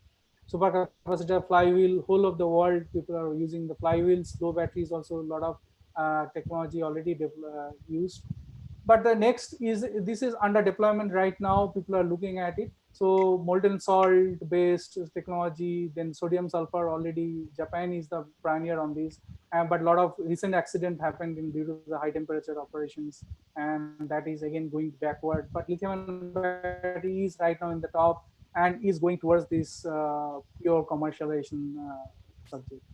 And pump hydro, if you look at the pump hydro, is actually the things which is whole world is using right now. But the percentage right now is decreasing because of the lithium ions coming in. So some of the cases I was thinking this is interesting, so that if you are looking for industrial storage with the RE, so still lead acid battery is the cost effective because of the price point. So if India is looking at only the residential storage, lead acid battery is the one. And next is coming in LFP based, which is lithium iron phosphate based chemistry, which is guaranteed cycle life is very high compared to the lead acid batteries. Because I already talked about, if your home is in Gujarat or maybe Maharashtra or Rajasthan, your cycle life of the battery is less than 2 years. So in that case, LFP can be another technology can be look at it. Future could be nickel metal hydride or any other technology which is coming up. And if you the second scenario, the hybrid chargers, like this is another things where RE will be used max along with the storage. So hybrid EV charger, so like hybrid car, hybrid car will be the next generation cars. LEP based, and LEP based chemistry is one of the chemistry people are looking at it. And future will be, let's say, titanium based and NMC based combinations along with the supercapacitor. So if you go for the solar slow charging and solar based, I think NMC based is good for three-wheeler, two-wheelers. If you go for slow charging solar based in ultra fast, you got ultra fast, then you can go for LTO and supercap combinations. And this is utility based. If your size of utility is 500 megawatt, and then you can go for flow batteries. If it is less than 500 megawatt, lithium battery is still economic. And if the price point of lithium battery comes down to below 100, then I think all places in lithium will be taken care. Right now, flow batteries are economic with the 500 little size bigger than this. But the battery price is coming down drastically, so that all the places in the utility side will be taken care by the lithium battery. And if you look at the all the coming up projects worldwide, 80% of the project based on lithium battery. So that's a thing. This already I talked about. Let's talk about something what I do in this IT Bombay. So I work on only batteries. So I work mainly on the lithium based batteries for electric vehicles, and sodium sulfur based batteries for storage applications. So our target is here. So grid storage target is 120 years lifetime. I am working with chemistry which can survive for 10 years lifetime. So I am not working on the chemistry which is going to work on the 5 years timeline. So that's a target we are having. And some of the target for the transportation, we are working for battery like lithium sulfur and the lithium new generation lithium battery we are working on for the electric vehicles projects. And in my group, we are working from the material modeling materials to the applied research and to the device. I'll show you some of the things. So this is by numbers. So we are having from IT, I am having more than 100 publications in the papers and 21 patents, including US patents. And currently we are 22 students. Along with 22 students, I have 16 PhD students and 13 competitive grants from the Indian government agencies and the industry, several industries grant, which is not written here. And I have one commercial startup, which is actually dream for a lithium and battery manufacturing with our own technology. So that we are working right now. So we are having a commercial startup right now. So this is one of my lab where we do the commercial prototyping here in this lab. So we are producing this is a 10 ampere hour pouch. This will be used for long cycle life storage applications. And this prototype is called for this is for cylindrical 18650. This format will be used for electric vehicles. So right now we have this prototyping around 4 kilowatt hour per day capacity of 10 ampere hour power cells. We actually make the prototype and use for our direct applications and see the in the field how good they are. Thank you. So I'll give you one solution to have better sustainable solution in your life. Your decarbonization should be carbon dioxide should be reduced. So the decarbonization process should be triangle with decentralizations and digitalization. So if you have more and more digitalizations and decentralizations, it cannot be centralized. So I'll give you one short video by one industry, which is actually talks about how renewable energy can be used right now. Anyway, with our institute and MNRE funded project is actually part of. What if we could get all our Can you energy hear? from renewable sources? Did you know that a single district in Yes, sir. Rajasthan Yep. receives enough sunshine to power the entire country? If there is such an abundance of clean resources, why is more than 75% of the electricity Sir, the video is not audible. still coming from? That's why I'm asking why the video is not audible. So I have to change the setting. Just a minute.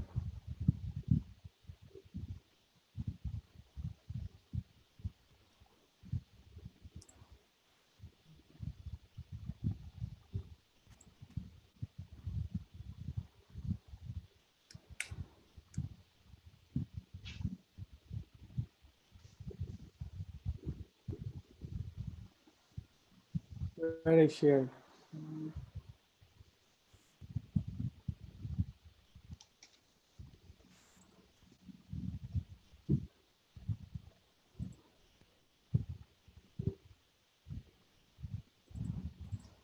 Okay, see, that's I need to change my computer settings. So Yes, sir. Yes, sir. Leave it. Yes, sir. Yeah, there might be some audio problem. yeah, this is a. I have to connect my audio of.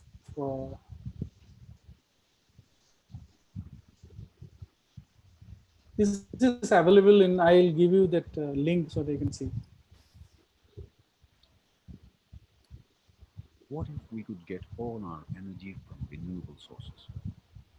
Did you know that a single district in Rajasthan receives enough sunshine to power the entire country? If there is such an abundance of clean resources, Why is more than 75% of our electricity still coming from fossil fuels? Consumption patterns change throughout the day. People consume the maximum power in the evening hours when they return home from work and turn on televisions, lights, fans, and air conditioning. However, the sun doesn't shine at night and wind never dies. So, what is the solution to this problem? At 8 pm, while the sun has already set in India, it's still shining elsewhere in the world. For example, in Oman or Saudi Arabia or even Egypt. What if these countries could export their sunlight or their wind through large cables which connect their grid with that of India's? One world, one sun, one grid. A similar phenomenon has been happening in the world of telecom for decades, with more than thousands of kilometers of fiber optic already installed in the seabed. Roads, gas networks, railway lines, and oil pipelines have been connecting countries to each other and creating interdependent markets for millenniums. This is an age old idea, but the time has come. When it's afternoon in India, it will produce more energy than it can consume. This excess power can be sent to the GCC countries and all the way to Egypt, where it's still morning and their own solar farms are yet to produce. When it's evening in India and the power demand is at its peak, it can source green power from the Middle East. Such a grid interconnector would allow the entire region to benefit from renewable energy for almost the entire day and would ensure deficits in one country can be balanced by surplus in another.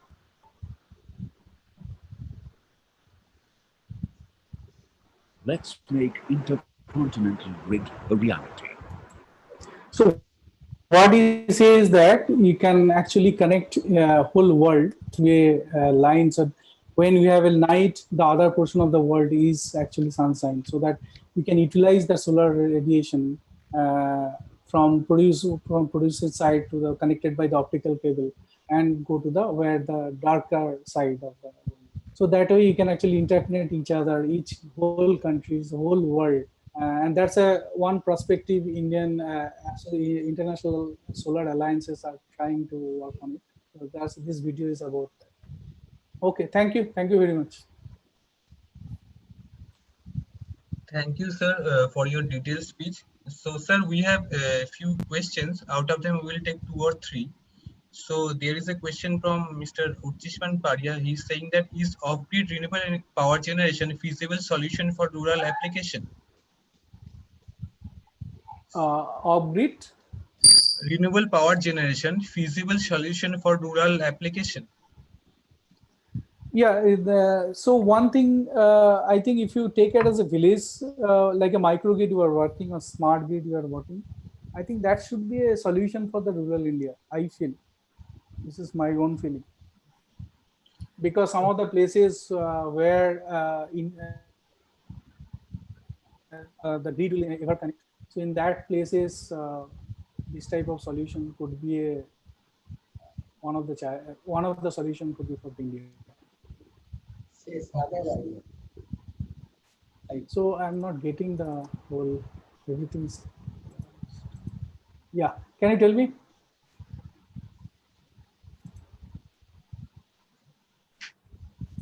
Sir, the next question is from Dr. Ratan Mandal. He is saying that what is the prospect of supercapacitor for large-scale megawatt level energy storage? See, supercapacitor right now is looked at it as a spike absorber, because supercapacitor charges fast, even discharges also fast, and it cannot hold the electricity for longer time. So it is better for the frequency regulations and where we want to absorb the spikes for due to renewable. Like suddenly there is a cloud and cloud shifted immediately new sunshine. So that's the spikes, huge spikes. That type of application supercapacitor is useful. Battery may go because of high charge or high discharge, battery may go bad. So in that cases, I think supercapacitor is better options, but not for the continuous applications. Okay, sir. The last one, which is from Shondeep Sen, he's saying this awareness of common peoples for harvesting and using low-cost renewable energy what is the program is going on this issue? I think several programs are going on for the like most of the Indian population, which is biomass based, which I have not talked about here, because we are mostly working on solar cell based technology. So that's why I talk almost in the solar cell oriented. But biomass also we have several groups. Biomass is hybrid with any other technology like a small solar rooftop could be option for the I think 30% or 40% of uh, village people. I feel that. But Okay. technology for the biomass and others, we should work on it. But very few people in the India actually increase that number. Solar cell researchers are very high numbers in India. But if you look at other researchers like wind, I already talked about wind researchers are not there. Even hydroelectric there is also not available everywhere. But biomass, I think biomass we should have a great amount of researchers who are working on it. Should be working on it. I think Professor Saikat Mitra is talking about that biodiesel. Yes. It was a big issue and big talked about subject once I think 5 years back, and now it is everything stopped. I don't know why. So that is also a need to be looked at it. Maybe industry is also not pushing because our research and everything is based on what industry is looking at it. So industry right now shifting everything in solar, and that's the reason maybe everything is going towards solar. Thank you, sir. Thank you, sir, for your submission. So Thank we are. you, Professor Paria, Rapan Paria, for your you given me a chance to talk here. So I didn't know that this about this institute. So this due to you I came to know. That is good. That okay. So when I come to maybe Calcutta, I'll visit. So I work on mainly on the lithium batteries and other batteries for the storage. So electric vehicles as well as solar storage. So more detail, if you are interested, more detail talk we can do it. Electric vehicle. Yes, sir. Yes, sir. You are always welcome. Please come. Please come when Yeah, you are in yeah, Kolkata. yeah. Thank Thank you, you. thank you. Thank you, sir. So now we are moving towards our next speaker.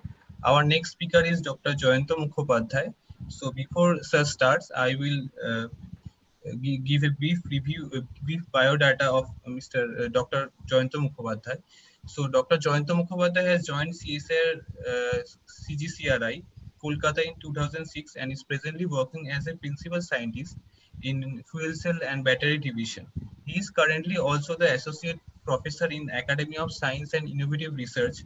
Prior to joining at CSIR CGCRI Kolkata, Dr. Mukhopadhyay served International Advanced Research Center for Powder Metallurgy and New Materials, Hyderabad, from 2003 to 2006 as the capacity of a research scientist.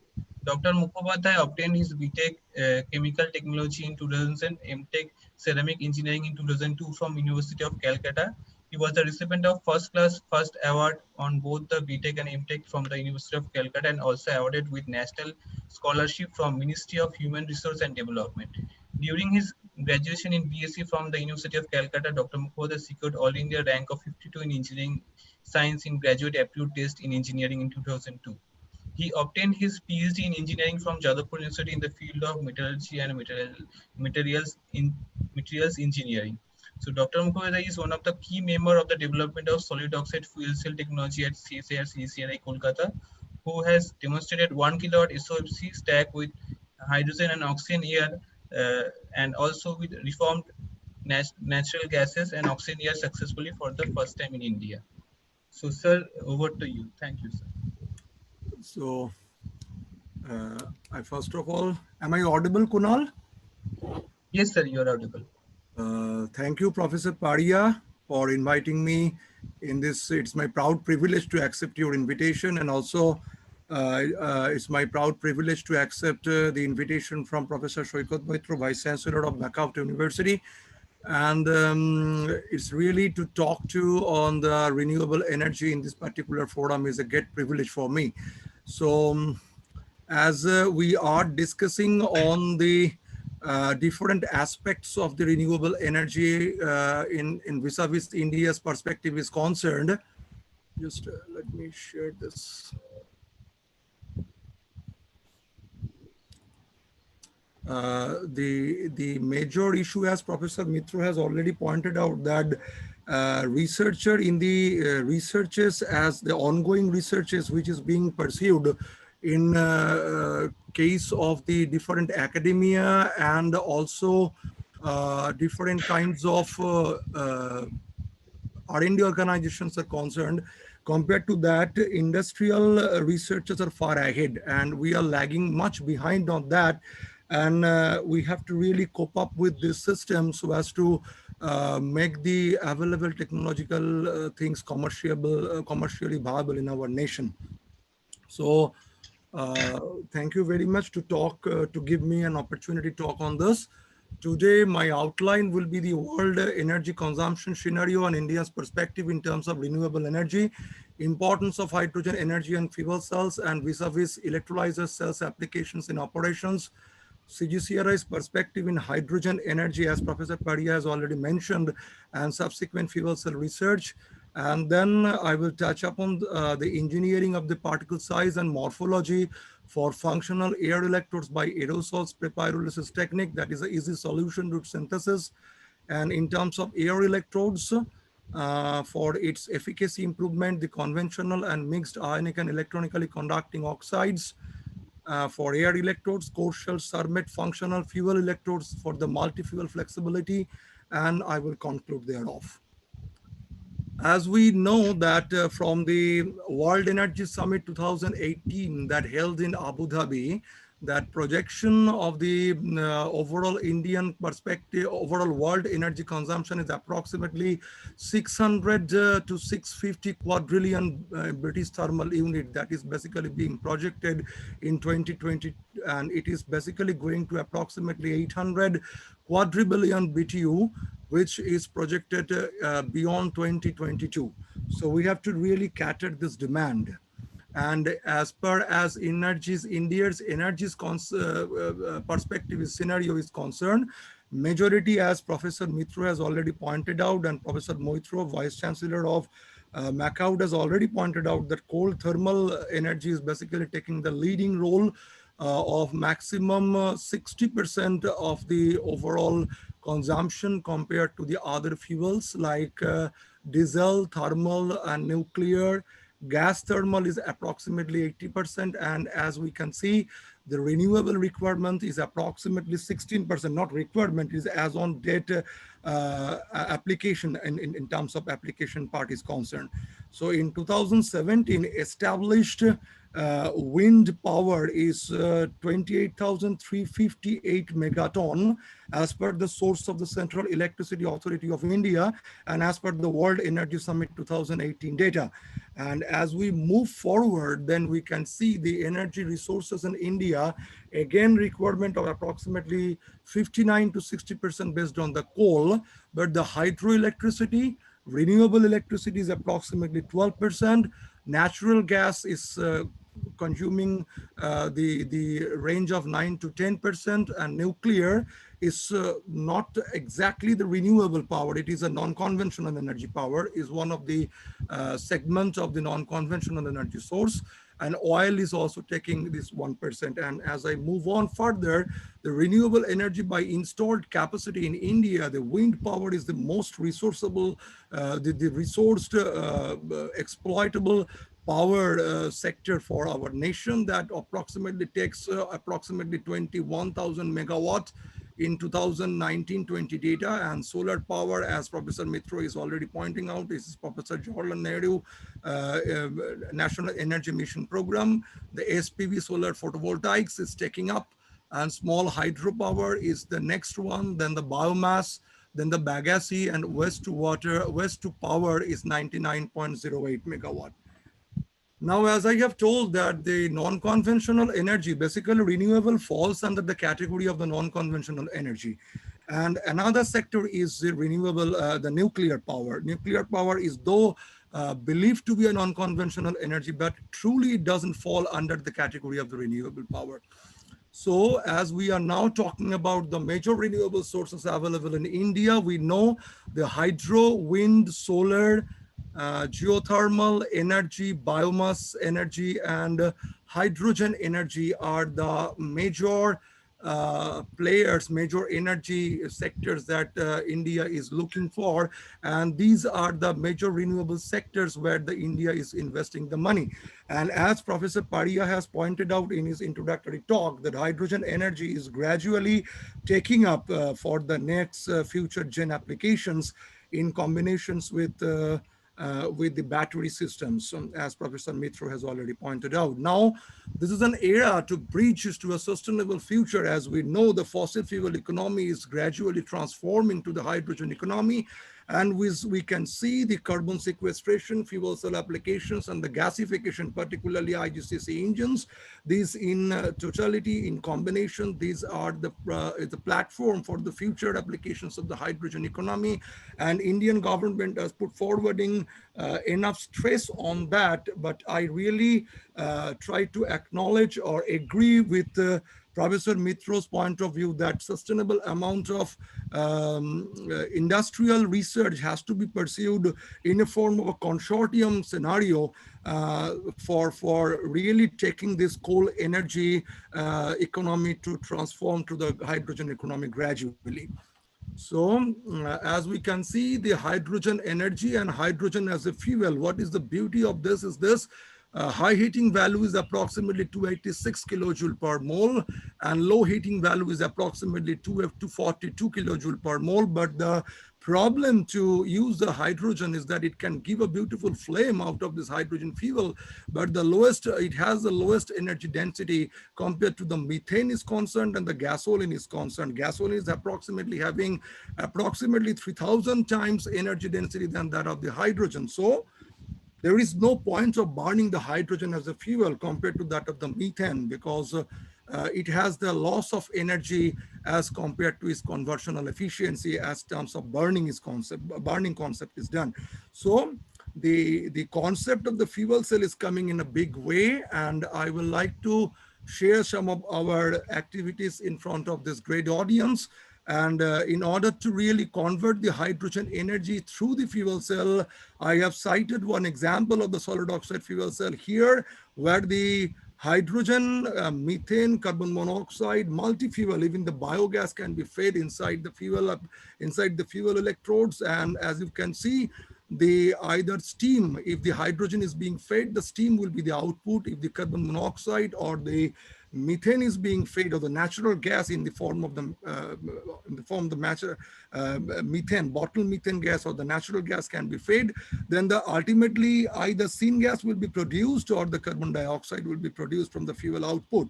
So overall cathodic reaction, on the other side, the air will be consumed in the form of the oxygen.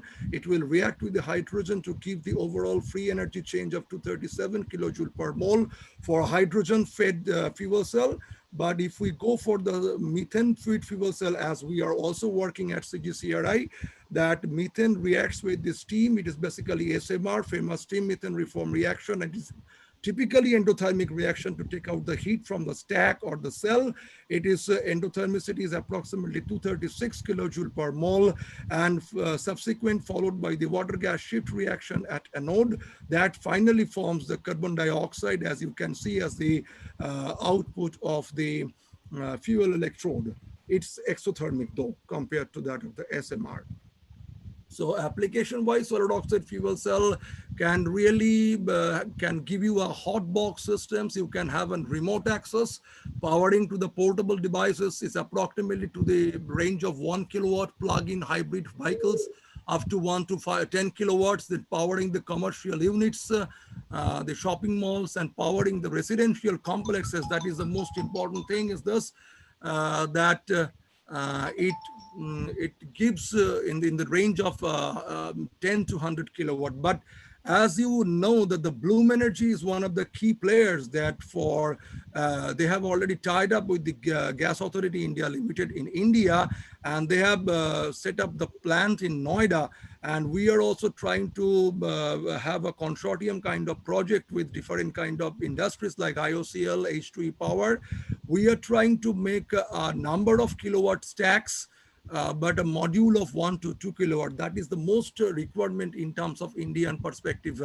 And as you can see down the line, the requirement application of the solid oxide fuel cell, that depends on the temperature of applications, fuel processing complexity. As we reduce the temperature in the low temperature to still low temperature fuel cell, that the complexity increases. Its complexity decreases on the high temperature fuel cells. Reformability of taking the even the liquid diesel nowadays.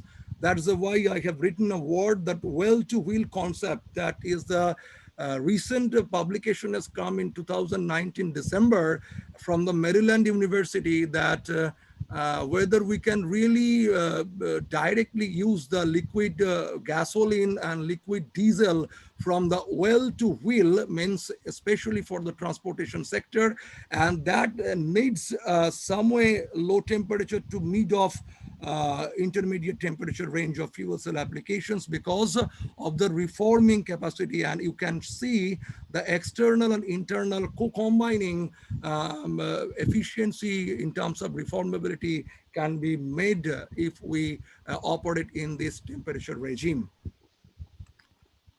This is the basically reversible mode. I have nomenclatured this as a solid oxide cell technology. This diagram has already been described by me, but the reversible mode is also one of the strengthening part towards the to the hydrogen economy of the nation is concerned. Because if I just reverse the fuel cell operation, it will be an electrolyzer cell operation, where the steam or the carbon dioxide, it is also in terms of carbon dioxide sequestration can be addressed, and it is basically electrochemical combinations of the carbon dioxide, and subsequent reactions can give you the oxide ions in the fuel electrodes, which basically being transported through the electrolyte, and there is a recombination on the oxygen and the air electrode by the anode active layer recombining systems, and we can be able to generate the oxygen. And as you can see, might have read out the MOXIE, it is a NASA program that they are taking it out to launch it for the Mars and Moon's mission, for giving this fresh oxygen to the astronauts. So this electrolyzer cell has a big potential for for enriching the space applications as well. And in the fuel side, you will be able to see the enriching the hydrogen economy, and also the generation of the syngas as the fuel applications, which can again be fed for the fuel cell application in the reversible mode for power sector generation, and also in different kind of power sectors as applicable. So in CGCRI, to address the hydrogen economy, you can see we have demonstrated, we are the first time in India, we have demonstrated the SOFC stack of rating 1 kilowatt with 0.6 watt per centimeter squared, power density as hydrogen as fuel and oxygen as the oxidant, and with air, its performance is 0.3 watt. This is our indigenously make SOFC stack at CSIS CGCRI in order to cater the hydrogen economy demand for the country and the nationwide demand. And as you can see, the progress path, the stack ceiling, as you can understand that we have to really isolate the fuel electrode to that of the air electrode. And we have now gradually moved from the rigid glass cylinder to the thermally recyclable glass cylinder, so that we can be able to, because the operational temperature of this stack is approximately 700 to 800 degrees C, in order to have a sufficient electrolytic conductivity of the YSZ zirconia systems. And so thermal cyclable sealants can take care of the shutdown process and restart up. So that is that has been developed, and we have patented this. And as you can see, these are the major players. As you can see in this table, that Elcogen Convion, Bloom, Fuel Cell Energy, Delphi, Toho Gas, and the most important is the Solid Power and the Blue Gen. And Solid Power has actually taken up the Australian company that is called the CFCL, and they are basically working on the hydrogen, carbon monoxide, CO2, and air. And I will like to share in front of this great audience that in the European market, they are trying to commercialize this as approximately cost of 1,500 euro per kilowatt with a subsidized European Commission and Electricity Board. So in terms of this CRI is a little bit newer. We are working since from last 10 to 12, 10 years approximately on stack. So CSIS CRI is working on the hydrogen oxygen, hydrogen air, and reformed natural gas and air. Reformed natural gas in terms of the, as you can see, it is basically the methane and carbon monoxide and the hydrogen. That is the basically mixture of the fuel electrode feeding systems. And also in terms of air electrode, we have the air as the oxidant to be fed inside the air electrode. And operating temperature is approximately 800. Sometimes we do operate at 750 as well. So these are the indigenously made CGCRI cells. As you can see, this from the button cells to the large area single cells of 10 by 10, we can produce in-house in CGCRI. And the microstructure wise, you can see that is a porous microstructure of anode support. Then we have a semi-porous microstructure of anode functional layer. Then the electrolyte is a dense layer. Then the semi-porous cathode functional layer on the other side of the electrolyte, and we have ultimate the cathode porous layer on the reverse side of that of the electrolyte. And we have a power density, current density of approximately 1.7 amps per centimeter squared for operating the cells of the composition nickel oxide, zirconia as anode, YSZ as electrolyte, lanthanum, strontium, manganite, and YSZ as the cathode functional layer, and this as a cathode layer. But as we are now working on the reformed natural gas, which I have pointed out in my last slide, that we are still working on the serial-based system in order to have a mixed internal and external reformability, which I have just shown the beauty of the fuel cell system, that it can take up the natural gas and also higher carbon, but not more than C3. Of course, not more than C3. C4 and C5 can cause a large, huge coking if we do not maintain the steam to carbon ratio to a certain degree in the fuel cell applications. So these are the patented technology of making the stacks. I'm not going into the details. It is a forum that we can definitely show this if the group is like to visit us. And we have the patented technology for making the cells, sealants, and stack for the nation. And now the topic of the talk is I'm now entering into the little bit technical details of the topics of the talk today.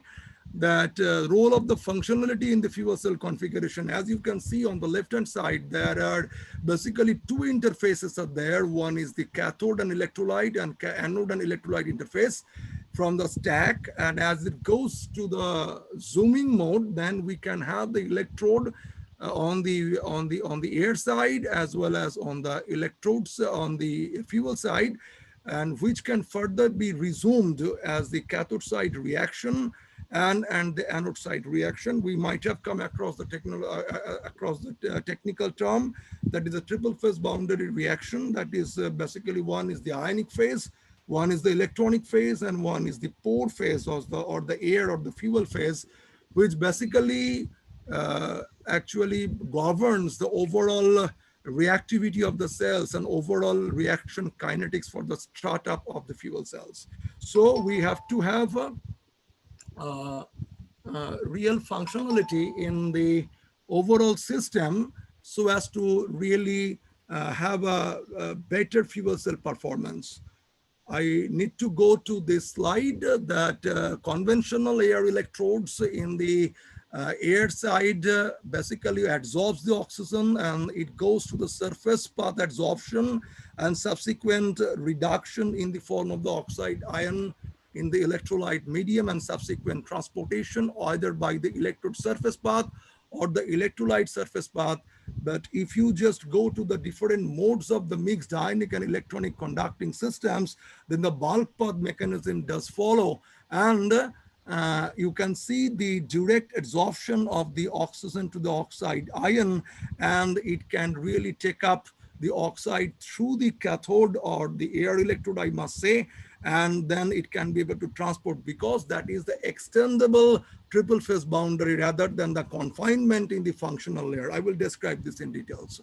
So engineering the particle size and the morphology through the solution combustion technique, how to really tailor the particle sizes in order to have a effective oxygen reduction reaction in terms of the fuel cell, or oxygen evaluation reaction in terms of the air electrodes in solid oxide electrolyzer cell is concerned. We have some, uh, spray pyrolysis system that is basically a semi-continuous mode of producing the nanopowders. We can show the unit operations to relate to the process steps, then the feeding of the metal ion solution by peristaltic pump. You can see the schematic diagram over here. Then the atomization takes place through the spray nozzles.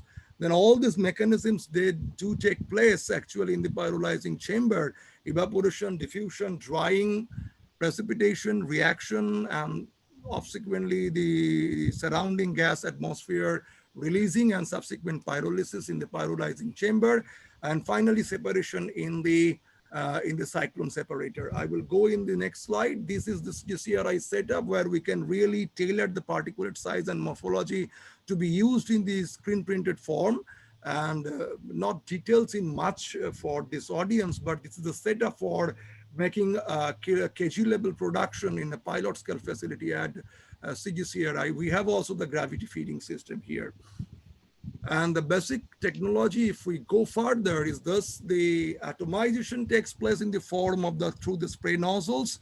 We have a solvent core and the solute solvent vapor core, and solute counter drag is taking from the outer periphery to the center periphery, and from here the solvent vapor evaporation takes place, and ultimately we have a solute precipitation. So solute precipitation is very important, as you can understand, that while drying it out, we have two characteristics time. That is the solvent core evaporation. If solvent core is too high and the solute core is too thin, then we can be able to end up with the surface precipitation, and we can have a hollow particles. These are very, very effective in terms of the air electrode applications. But if we can really make a little bit tiny droplets by creating a good nebulizing atomizing systems, then we can be having some characteristics time requirement for these two almost will be equalizing, and you can have a volume precipitations, and ultimately we can be having to either hollow particles or the solid particles. And the solid particles are basically can be used in the plasma spray for direct deposition of the electrolyte layer through the plasma deposition technique onto the anode support. It can even get adhered on the porous support or semi-porous support, which I have shown in the microstructural aspect of the fuel cell single cell. This is the concept. As you can see, the R small r is basically the solute core, and capital R stands for the solvent core. There are two diffusion coefficients operates in a two different directions: DS solvent diffusion and DV solvent vapor diffusion. And if we can really see the concentration, initial concentration, it starts from C0 concentration here in the bottom side, where my cursor is showing, and equilibrium saturation, and CSS is basically stands for the critical supersaturation.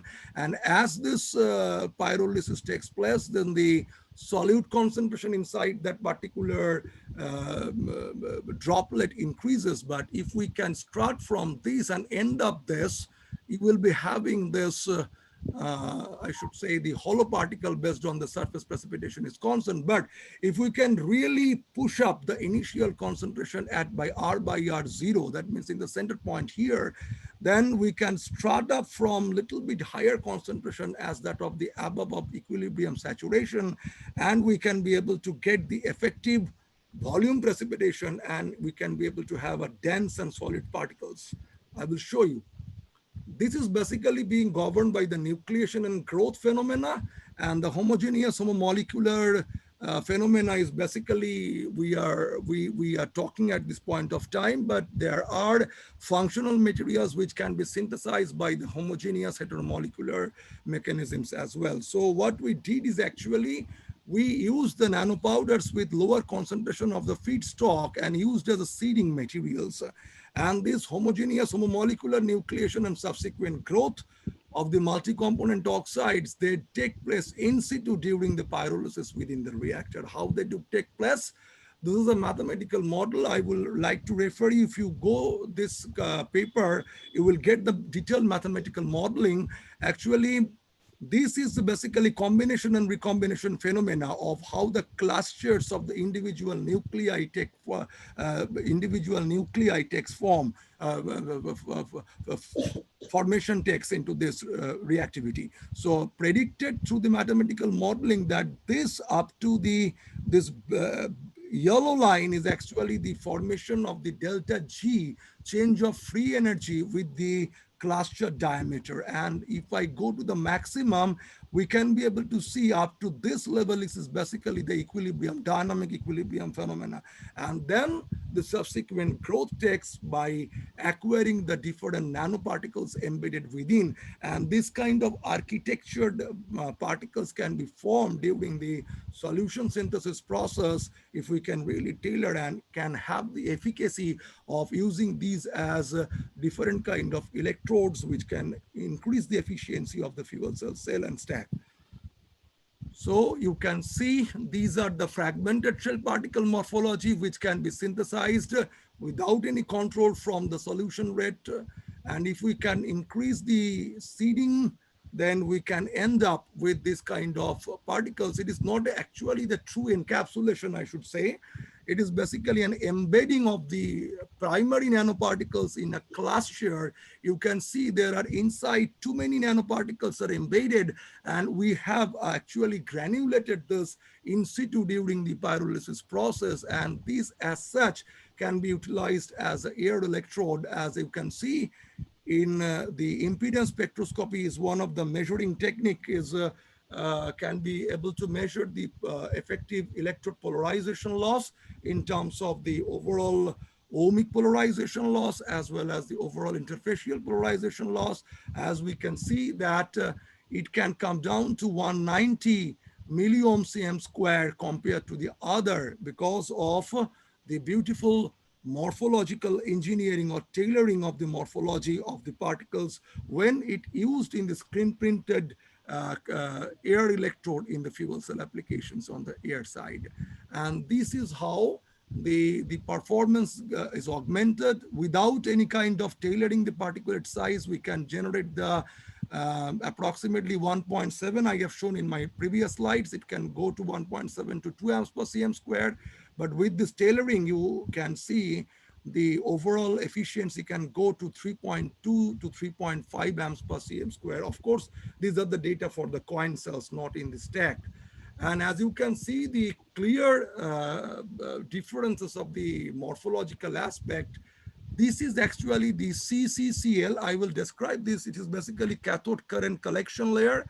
And as you can see, this is really tailored particulate. Even this texture remained after the printing of this electrode layer in the form of the thick paste onto the CFL layer. And because of this kind of electric of the morphological aspect of the air electrode side, this performance is basically getting augmented.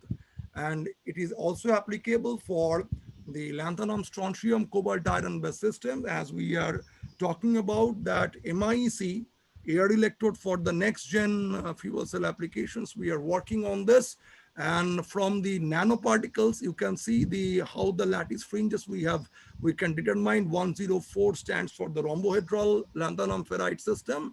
But you can really tailor this particulate size by increasing the seeding, or I should say engineering the seeding materials, in situ seeding during the pyrolysis technique, and you can be having this really mesoporous particles that can be generated out and can be printed to generate the high class air electrode for fuel cell applications. And what is the beauty of that? If we can really use this, we can be able to have a volumetric efficiency power pack, because all the nationwide is now demanding is that your cell should carry maximum power density, your startup time should be less, your activation polarization should be less, and you can have significant amount of ohmic polarizations to operate on the cell, so that your loss is lower. So we can generate such kind of very nominal, I'm sorry, very nominal polarization loss. When the cathode is centered at 900 degrees C, it is approximately 32 milliamps, sorry, 32 milliohm, 32 milliohm cm square in terms of the area specific resistance is concerned, in from which is basically derived out of this impedance spectroscopy. And in terms of the electrochemical performance, you can say with the air electrode, it can even go, the performance can go up to 4 amps per cm squared in the small area cells. And as even you can go to the large area cells, which I have shown in my previous slides, that CGCRI can be able to make 10 by 10, means 100 millimeter by 100 millimeter cells, which are basically being stacked. So even the losses are in being encountered, we can be able to generate 3 amps per cm squared or even more than current from the cell. So now the beauty is this, the morphology which are basically being tailored by spray pyrolysis or by different kind of solutions, solution combustion synthesis that we are adopting, is basically dependent on the temperature of applications. If we keep on increasing the sintering temperature, you can see the porosity is lost almost at 1100 degrees C. And if I can go back in this slide, you can see if I in compared to the 900 degrees sintering temperature, if I go to 1100 degrees sintering temperature, you can have a huge increase of the polarization, interfacial polarization, which is not good for the fuel cell application point of view. So in case of the barium, strontium, cobalt ferrite system, it is also a very important material for the solid oxide electrolyzer cell.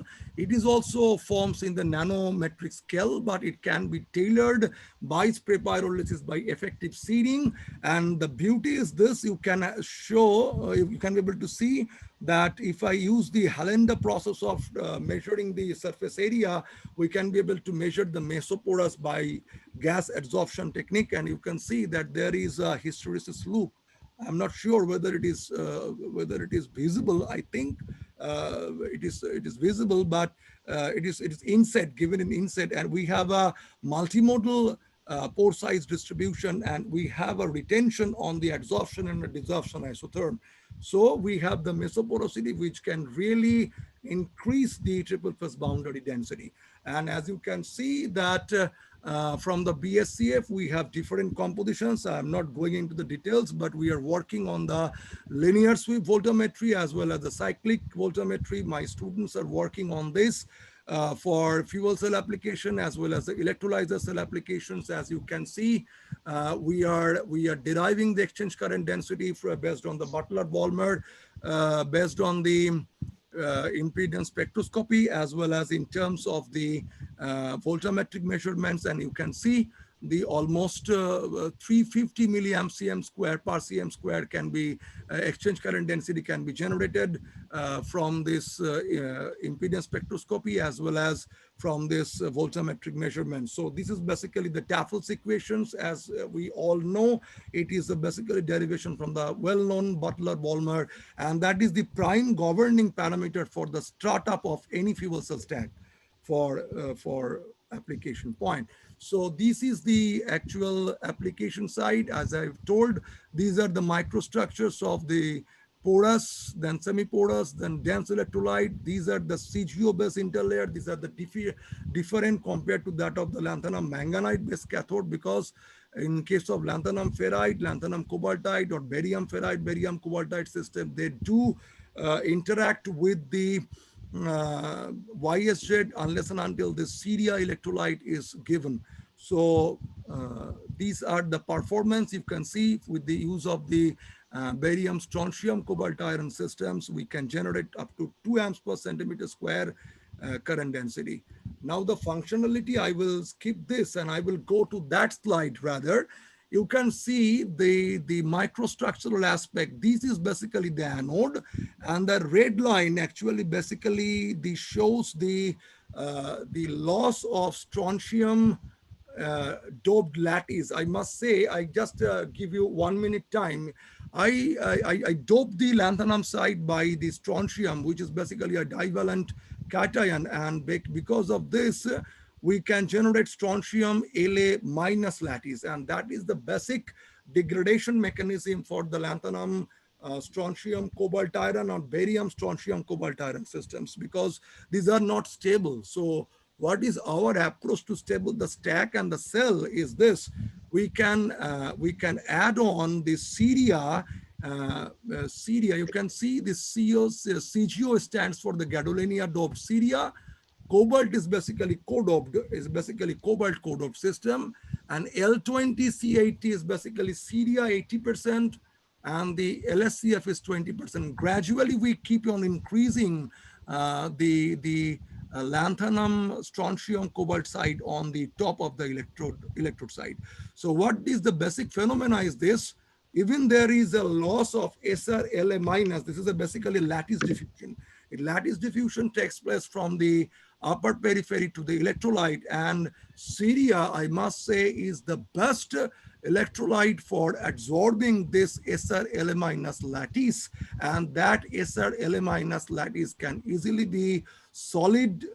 It is basically takes a solid solution in the COCGO or the CGO based electrolyte or buffer layer, and then the reactivity can be reduced. As you can see it is basically a EDAX mapping of LAS or minus. It's basically a diffusion of that lattice, and as you can see, the diffusion lattice, as lattice diffusion takes place, elemental diffusion of the strontium is getting reduced gradually from the top to the electrolyte layer, and thus increases the overall cell stability when this kind of new gen electrode materials are used. So I will further go to this. This is a beautiful work that our group has carried out. That is also tailoring. It is also a kind of core shell morphology. As you can see, it is not exactly the core shell, but it is a basically what I should say, it is interpenetrating network. If you see the elemental mapping, it is basically done at our lab by head of STEM. Head of STEM stands for high angle annular diffraction dark field scanning transmission electron microscopy. This is a specific technique of the TEM where we can really map the distribution. And as you can see, the cerium is basically getting embedded inside the lanthanum, and thus even if there is a formation of SRLA minus, that lattice gets absorbed in the ceria, which is basically made trapped inside the particle itself rather than the layer-wise adsorption, which I just previously shown. So thus we can really reduce the cell stability down to 0.7% to 1.22% per 1,000 per 500 hours with a constant current load of 0.5 to 1 amp per cm squared. These are the very new development, and one of our PhD student is working, Ms. Shoroshide. I hope she is there online. And this is the beauty that the BARC, we had just completed one project with the BARC, and it is basically the reversible mode of the fuel cell application. As you can see on the negative side of the current density is basically the hydrogen generation. This is the fuel cell mode. And on the back side, you can see, if you can see the cursor, there is the electrolyzer mode. And that electrolyzer mode with the applied cell voltage from 1.2 to 1.3 to 1.4, we can generate 0.72 normal liter per hour. It is basically being calculated from the Faraday currents. Whatever the Faraday currents we are getting from the circuit, that we are plotting to generate the hydrogen flux. Again, this is basically adding to the hydrogen economy of the fuel cell stack when it is being operated in the reversible mode. As you can see, we have compared this in terms of the lanthanum strontium manganite, lanthanum strontium cobalt iron 6482. 6482 is basically lanthanum zero point 0.6, strontium zero point 0.4, cobalt zero point 0.8, and iron zero point 0.2. So similar that has been indexed in this fashion. The nomenclature has been indexed in this fashion. And we can see the I0, the exchange current density. Again, the very important parameter for the startup of any electrode reactions is basically at 250 milliamps cm square at the rate 800 degrees C. And as we are now in the process of increasing the cell size in next gen project, and you can be able to see the 50 liter normal liter per hour for a footprint area of 81 cm square. I would like to mention that our cell size is 100 millimeter by 100 millimeter. That means 10 centimeter by 10 centimeter, but your air electrode footprint area is 9 by 9. That actually stands for 81 cm squared. So this is the one of the major breakthrough and development that we are also carrying out, and we have recently published this. Anyone who is interested can go through this publication. These are the fuel electrodes. These are the, we have also patented this technology, and we have the core shell technique which can be generated out of this kind of electrolysis deposition. Kunal, how much time I have left out? I think 10 minutes, 10 to 12 minutes, right?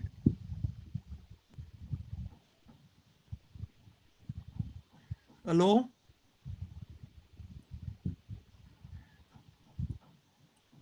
Kunal? Anyway, I must carry on. Anyway, these are uh, electrolysis depositions, and how the electrolysis deposition, this core shell is basically YSZ is core, and these white parts are the nickel. These are the tailored particles again, and compared to that of the dispersed particles. I will show you. This is basically being synthesized by the two types of the processing steps. One is a sensitizing the palladium sensitizing salt with the reaction of the stannous chloride under high energy ultrasonification. This gives palladium 0, and that gets absorbed on the YSZ surface by the surface sonication. And then hydrogen hydrate is a reducing agent, and we use this reducing agent to reduce in the ammoniacal medium of nickel nitrate, to reduce in the form of direct deposition of the nickel. It is not in the form of the nickel oxide, it is direct deposition of the nickel onto the YSZ. As you can now see, the triple phase boundary density can now be tailored, and it has been published in International Journal of Hydrogen Energy. And we have modeled this overall triple phase boundary by really tailoring this. We should not be able to cover the overall triple phase, the cover of the nickel on the YSZ surface, but we should rather have a discrete path phenomena, and these discrete path phenomena can individually increase the triple phase boundary density as it is written in the form of the chi. So these are also published. You can go through this publication link. And the redox tolerability is increased compared to the normal cells. As you can see, the number of redox cycles for the conversion cells, if it is 21, the conductivity degrades. But for the electrolysis NiYSZ cermet composite in the fuel electrode, it doesn't degrade much. With this kind of cell performance, as you can see, this is a conventional anode, and this is the electrolysis anode. This part is the electrolysis anode, which shows the core shell configurations, and it can increase the power density in the coin cell to 3.7 even amps per cm square. And you can see the beautiful mapping. This is the basically nickel and zirconium mapping. These yellow lines are the basically the nickel, and compared to that of the well dispersed the nickel electrodes. So it has the efficacy of tailoring the particle size and morphology here also. So as Professor Mitro and Professor, our Honorable Vice Chancellor has told that we should move on to the biogas applications. We have completed one Indo-UK project in the year of 2017, I guess. And I was a co-PI of that project, and we worked on this nickel copper alloy, and that nickel copper alloy has again been synthesized by the electrolysis technique, and then it has been alloyed by mechanical mixing and subsequent at a heat treatment of 1100 degrees C, because fuel cell can be able to take up the biogas as a fuel feed. So I can show you, this is the, again, beautiful same mapping, EDAX mapping. As you can see, the elemental mapping of the zirconia. This is basically the zirconia. And these are the nickel and the copper. These are the nickel copper alloy in terms of YSJet can take up. I will show you. That is the beauty of the fuel cell that CGCRI has so far developed, that it can even take the biogas. The biogas is a typical combination of the methane and the carbon dioxide in the ratio of 3:2. And as you can see, the methane conversion can go on almost the 95% and it was reached after 2 hours. And the beauty is this, it can even take the 10 ppm of on-stream H2S that has been tested both at CGCRI and Imperial College London. We visited their lab and we have tested the samples at their facility as well. And it has been tested and working fine in the biogas atmosphere. And we are ready to take up the projects with the for application of the biogas as one of the potential fuel for the fuel cell applications. And to conclude, as we can understand, under the banner of the renewables, the hydrogen energy fuel cell plays a major role. Functional materials are important, especially in terms of the electrodes are concerned. As a volume precipitation or surface precipitation in the particle size in the drying process of the solution synthesis, especially through pyrolysis, can tailor the particulate size. Then significant augmentation can be done in terms of the conventional lanthanum strontium manganite and MIC perovskite as a air electrode, both in terms of the fuel cell and the electrolyzer cell applications are concerned, but definitely with tailored morphology. We have described the lanthanum ferrite system at the rate, means it is again a core shell kind of approach, then increases the cell stability of 0.7% per 500 hours. Functional nickel YSZ that I have shown in a nutshell, I can say that nickel percentage can be reduced conventionally for all fuel cell applications. In terms of nickel catalysis is concerned, you need 40%, but it has a huge difference of coefficient of thermal expansion to that of the electrolyte. So it is always worth to reduce the volume percentage of the nickel. And as there is a direct contact of the nickel to that of the YSZ, which has been shown by me during my presentation, it can really take up the volume percentage reduction up to down to 28% without compromising the electrical conductivity. Cells has been fabricated with functional anode with layered configuration with high current density. And of course, last but not the least, that nickel copper alloy YSZ CERMET, that is ceramic metal composite, is capable of accepting biogas as the fuel feed with 90% methane conversion efficiency with approximately 10 to 15 ppm as an on-stream H2S. So I would like to acknowledge the director, my fellow colleagues, my students, and my MTech and MSc students and my PhD scholars and all the group members of the Fuel Cell and Battery Division of the CCRI. And I would like to conclude by showing one of our important video. Kunal, do I have certain time for 1 or 2 minutes? Yes, sir. Sure, sir. Okay. Just I will conclude, most of done. I will try to share.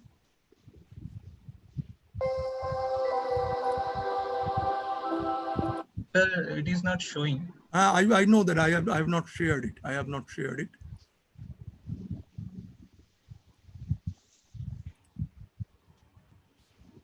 Are you able to see now? Yes, sir. Yes. Okay, fine.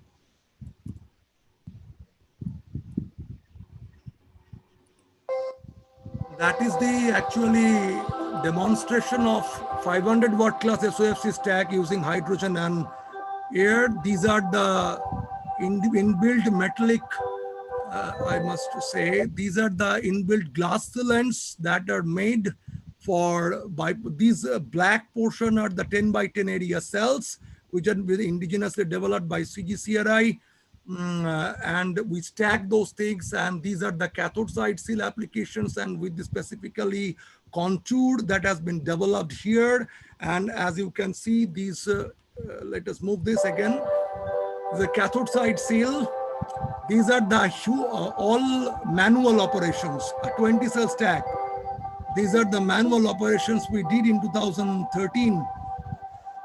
These are the thermocouples and the bus bar connections that the stack is being fabricated, but these were manually. Now we have transferred to the fully automated systems. Please look at the video. These are the dead loads on the fuel cell stacks. These are all manual. These are all manual. Initially, it was basically made on a compressive load by applying the spring load concept for contacting the electrodes to that of the cell, as well as a seal to seal contact of two different compartments. It was completely made manually by our team. These are manual measuring the voltage and the current in our cell. It was Professor Manna and our whole team, and the GEL and this NMITLI technology, CSIR, NIMITLI, New Millennium Technology Leadership Initiative Program. And this all bay, you can see it is basically illuminated with the fuel cell power. That is DC power. That is DC power, this bay. This is the whole SOFC power. You can see that has been demonstrated first 500 watt, half a kilowatt stack at CGCRI in 2013-14, way back. These are the team that we successfully demonstrated for the first time in India. That is the whole bay demonstration of the fuel cell. This man is Professor K.T. Jacob. You know him from IFC Bangalore. He is one of the experts, and this person is from the Bloom Energy. And this is Dr. Shivram.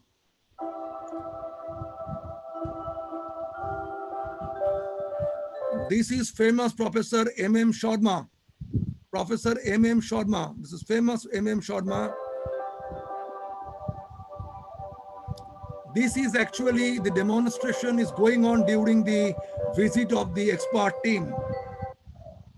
This is manual. This is the GALE team. Actually, we had a tie-up with them. This is the half a kilowatt stack, and gradually we have ended up with the 1 kilowatt. This is the second 500 watt stack in 2014 that has been developed with this kind of materials, which is indigenously developed by CGCRI. These are all 3-bed furnace, and this was an electronic load bank through which we are measuring the overall stack performance. It was again a manual previously.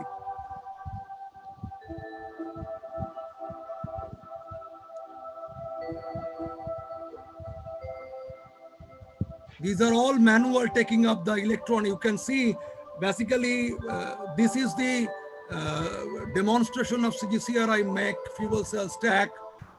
This is famous Professor Bikram Jairam. He was also one of the NIMITLI expert meet team. This is our ex-state, Dr. Basu. This is me, and Professor Jacob was observing our performance. The whole bay is illuminated with the DC current. It was not inverted. It was not inverted. To the audience, I'm appealing, this is not an inverted current. This is a whole team at that point of 2014. This is Professor Dash of IIT Kharagpur.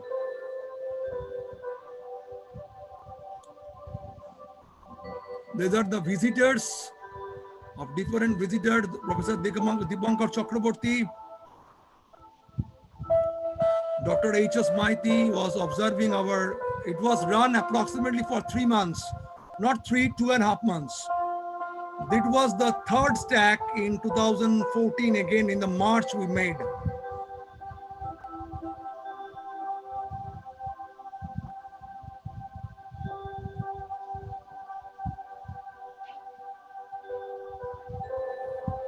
These are all the current that we took initially from the manual stack, and then we shifted to the uh, automated stack operation system. You will see that.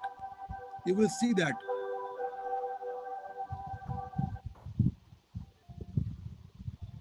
These are the current voltage characteristics that we are measuring.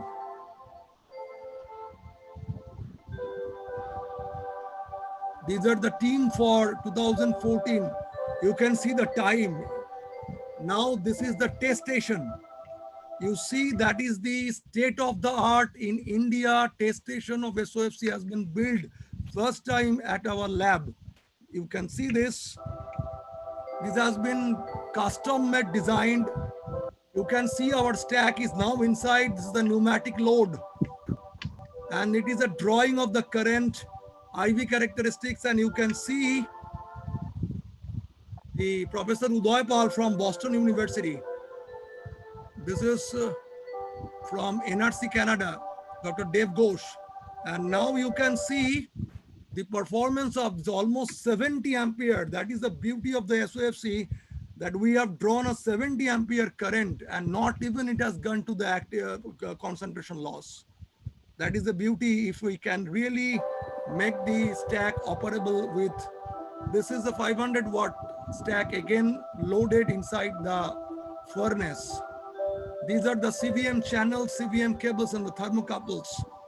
These are the CVM cables to monitor the cell voltage during operations. These are the green and the blue down the line. You can be able to, these are the IP characteristics. These are the individual cell monitoring, furnace temperature and cell monitoring. This is Dr. Kakutgar and this is Professor Banerjee, Srikumar Banerjee.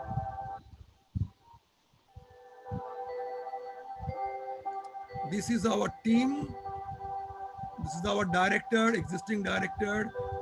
And I would like to mention here that this is the presence of our Dr. Padmanabhan. We are now floating a consortium project of CGCRI, ARCI, H2E Power. They are actually offlets of the Fraunhofer Institutes and also IOCL and BHEL to make a mega project or nationwide to meet the requirement of the SOFC, that is the 30 to 50 kilowatt per year.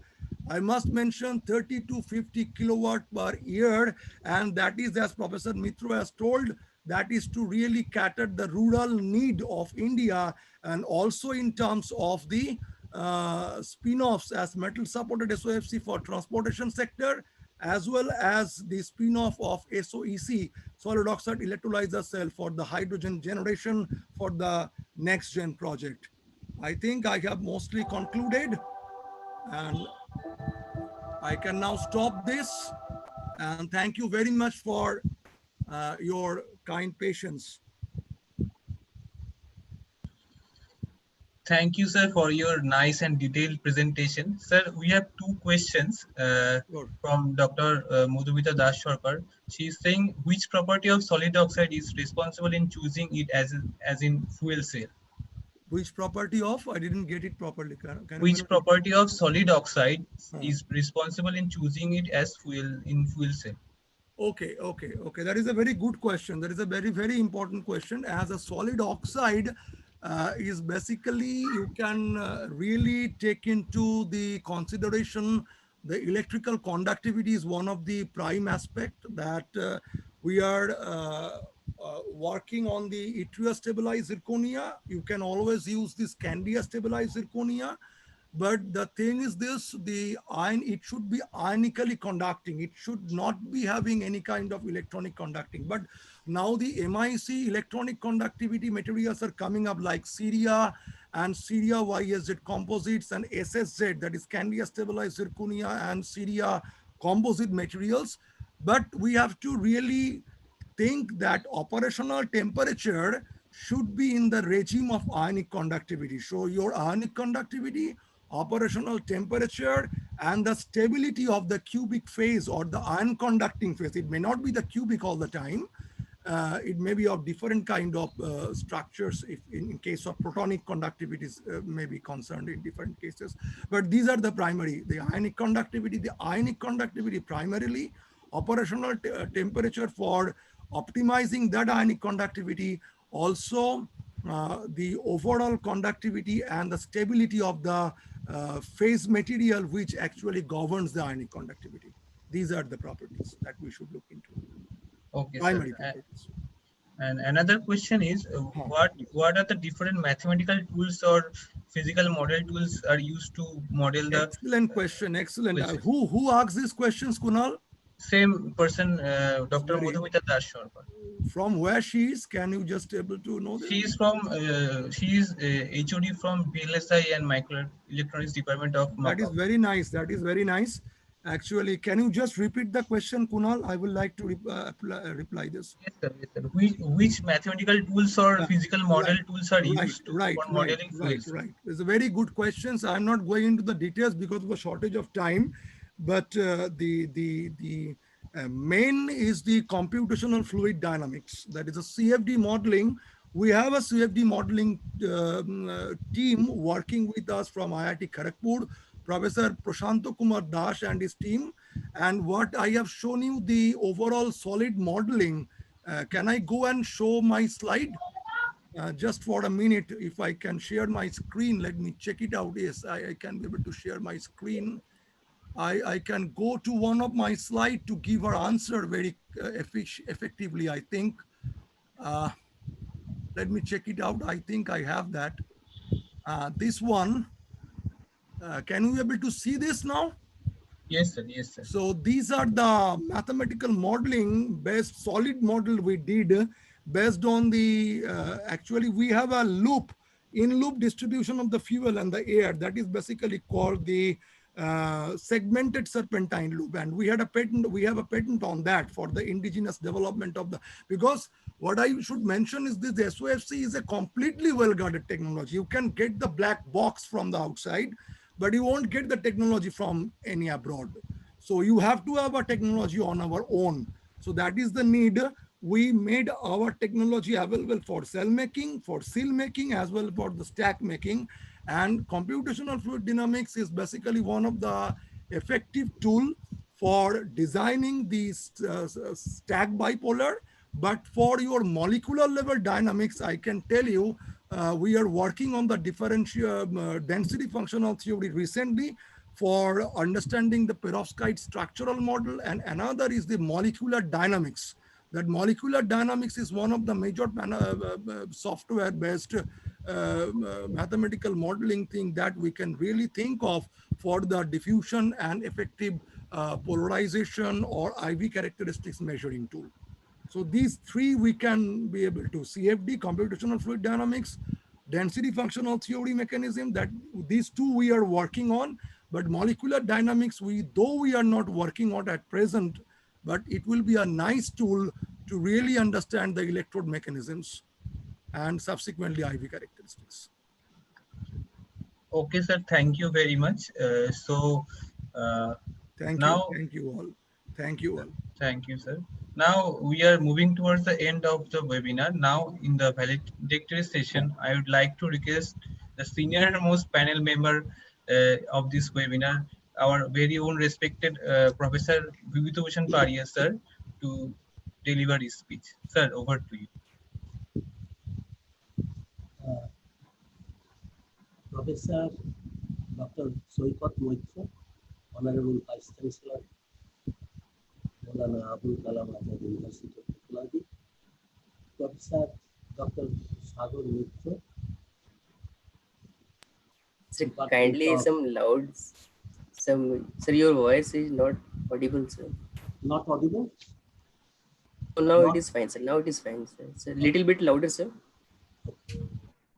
uh, Professor Dr. Sagar Mitra of the Department of Engineering Science and Engineering, Energy Science and Engineering, IIT Bombay, Dr. Jayanta Mukhopadhyay, Principal Scientist, CTCRI, CSIR, Professor Dr. Tapan Kumar Koya, Director, School of Energy and Environmental Science, Maulana Abul Kalam Azad University of Technology. Kunal Chaudhary, Faculty, Makaut, Program Coordinator. Dear audience and participants, good afternoon. Friends, this morning we heard two illuminating lectures from two eminent speakers, namely Professor Mitra of IIT Bombay and Professor Mukhopadhyay of CTCRI CSIR.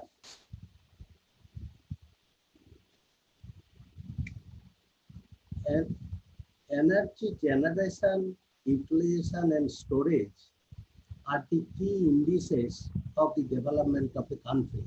And while being concerned with the health of the Mother Earth, nay, the survival of the flora and fauna in the universe needs serious relooking, means needs urgent consideration for safe energy.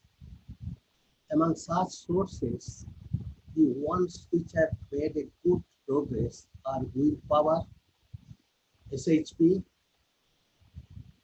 small hydropower, biogas or bioenergy, along with solar photovoltaic cell and solar thermal energy.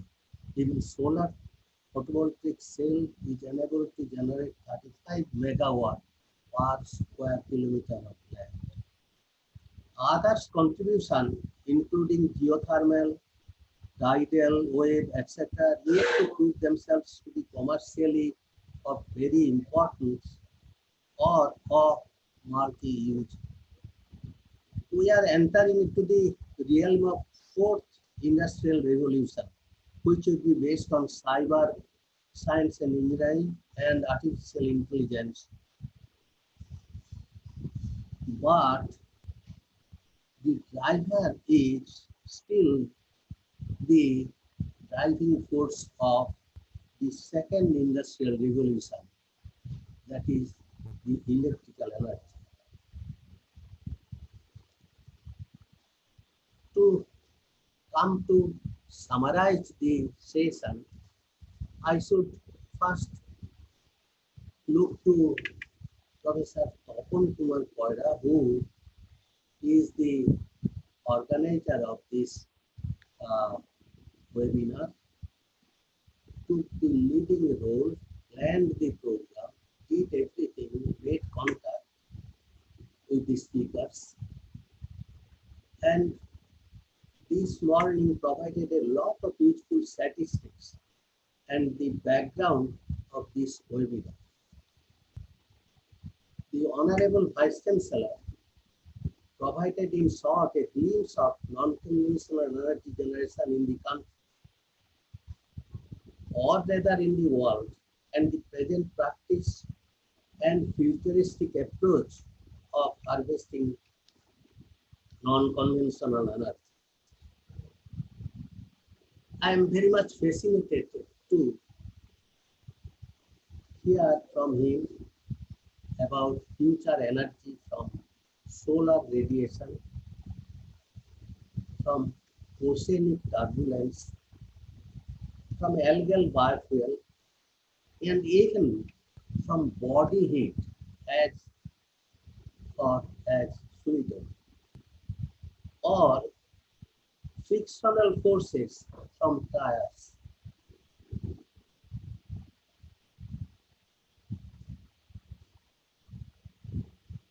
He also told us about the generation of energy from houses and roads and to utilize it yourself. So these are possibly too much futuristic, and let us see how things take shape for the future. Then we go to Professor Sagar Mitchell, who emphasized, as expected, the extensive use of renewable energy sources, and of course, more energy efficient devices, citing the government of India's aggressive directions in this regard. Identified problem whether inability to schedule generation remains a headache, and storage technology is playing a crucial role. He talked a lot about smart grids. Lot of information we received about the demand by 2030, about the present cost of rupees 2.5 to 3.5 overall per unit, about the situation in the world and in India, but to take a lot of time on solar cell research and farming status, multi-crystalline cell, silicon solar cell, and he was very much inclined to recommend hybrid cells, solar bio or solar wind or solar bio or wind bio like this. He also enlightened available energy storage technology as on date, cost, performance, even roadmap, price trend, battery selection factors, cycle life, and what not.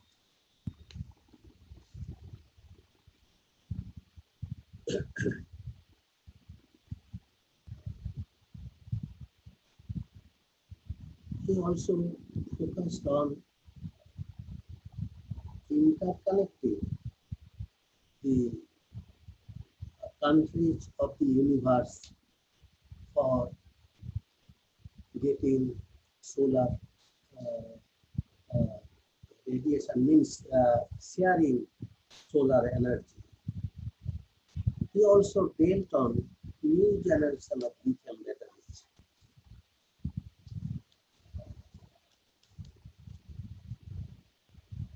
Professor Joyanta Mukhopadhyay enlightened us with some statistical data, very interesting statistical data. He elaborated the development of hydrogen energy by CTCRI, CSIR indigenously of 1 kilowatt solid state fuel cell stack, which is really very much commendable.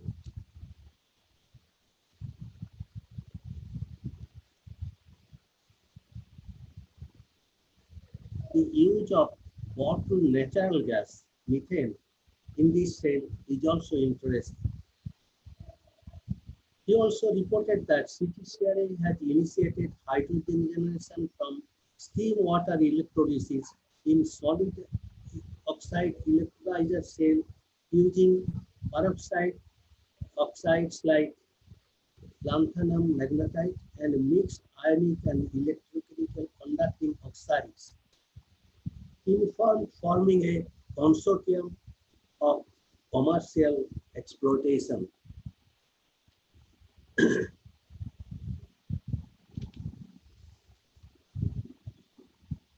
He gave details of single SOFC, the stake cell, and particle morphologies, the cell reaction, the cathode side details, the anode side details, and similar informations. I think the participants will get, the audience, the participants will feel very much refreshed, very much enriched by the presentations.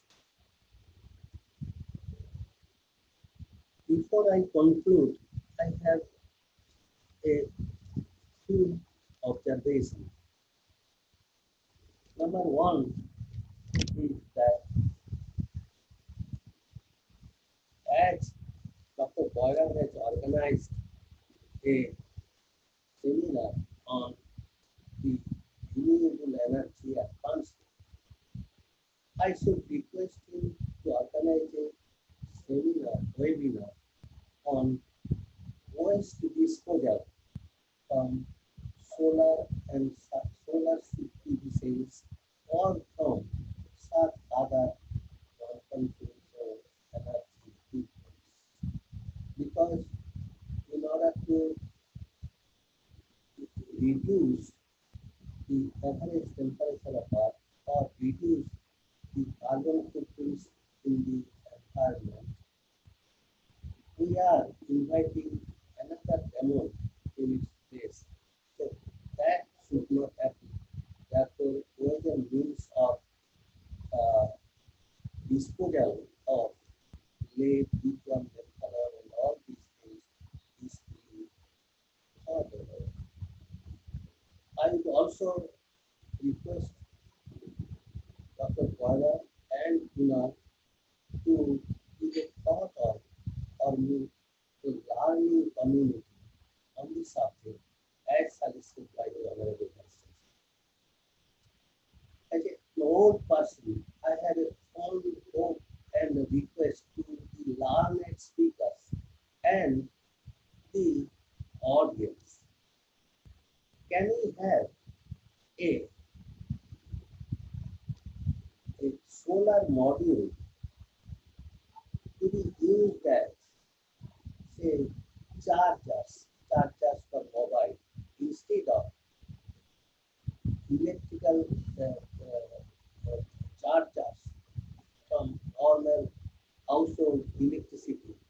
One can keep it in the uh, sun outside, get the charge stored, and use it as and when he likes for his mobile or for some such other purpose.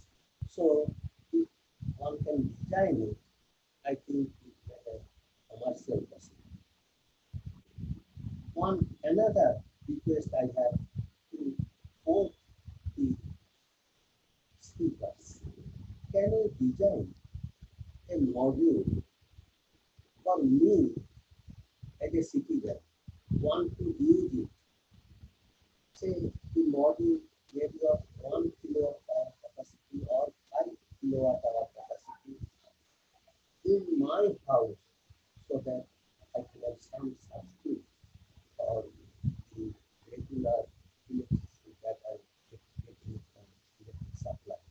Maybe of 1 kilowatt hour or 5 kilowatt hour or whatever is commercially or semi-commercially so that every household will have the opportunity to purchase one and install it in the rooftop and can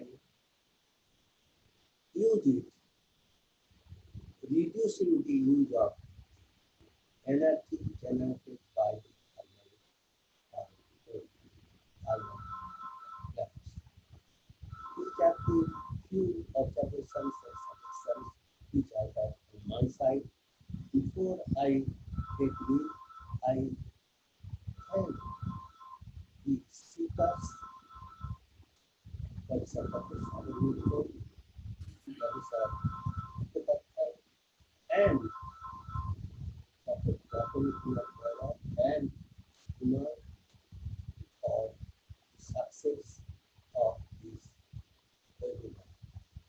I also am grateful to the authorities of Corona University to accept the webinar. Thank you. Sorry, sir, to interrupt you, sir. A little bit louder, sir. So, So it is not audible. not at all.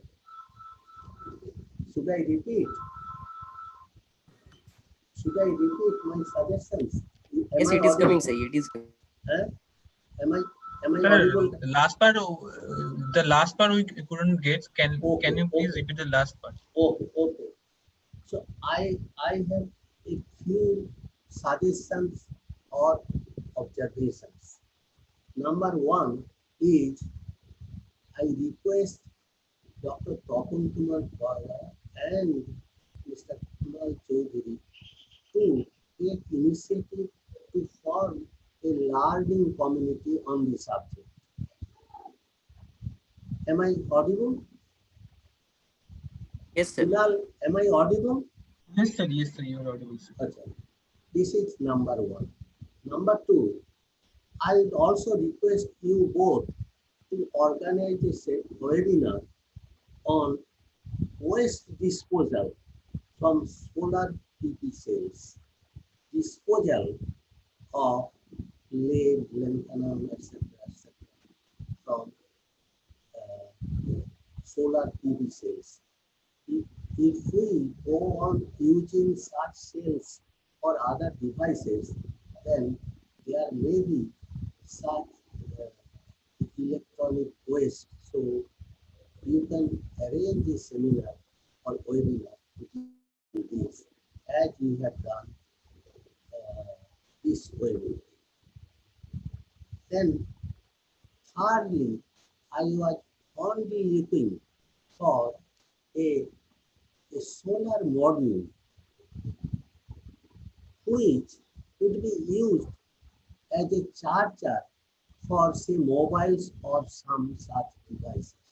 We are now using or uh, we can have many chargers which takes charge from the house and could be utilized, you can carry it and you can charge your mobile.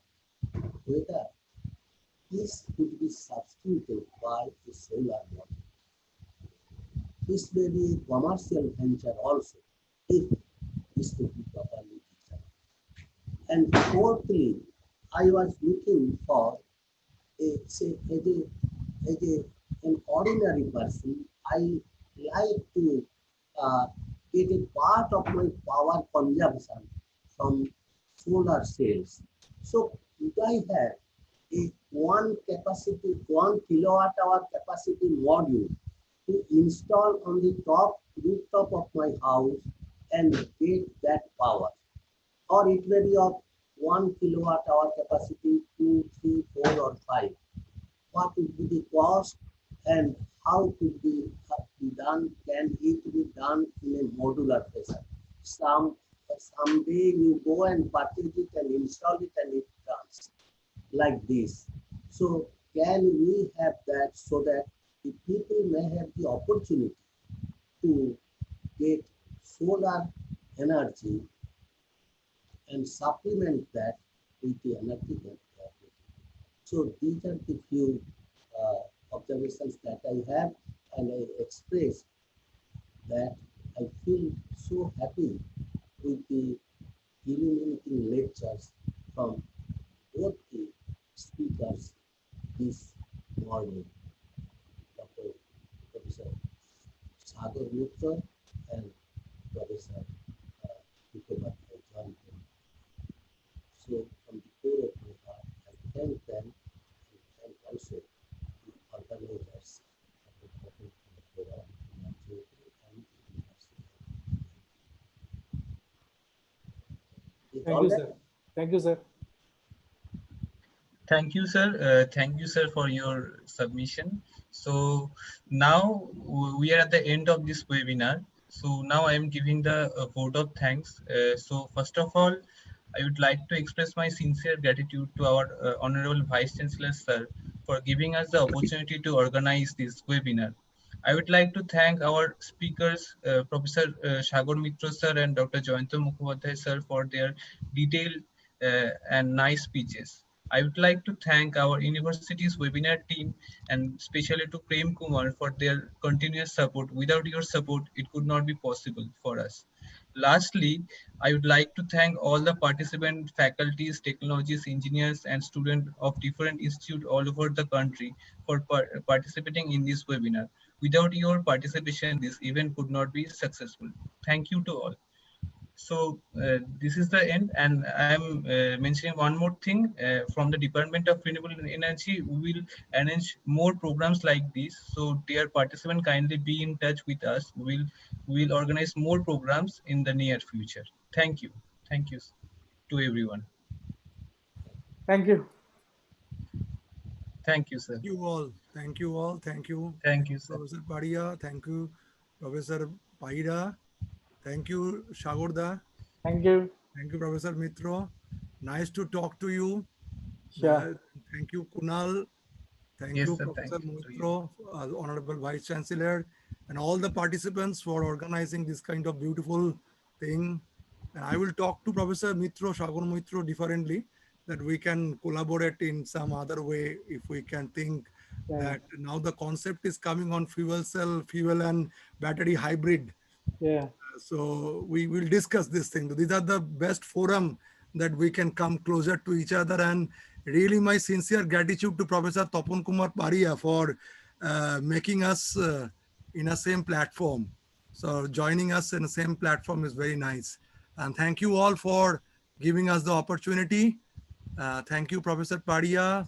Thank you, everybody, for this kind of platform so that we can exchange our ideas and future giving the roadmap for future research. Thank you very much. Thank you. So for the participants, there is a link for quiz and feedback and the e-certificate you can see in the screen. You can go to the links and fill up the feedback form and the quiz, and you can get the e-certificate within 2 to 3 hours from now. Okay, thank you to all.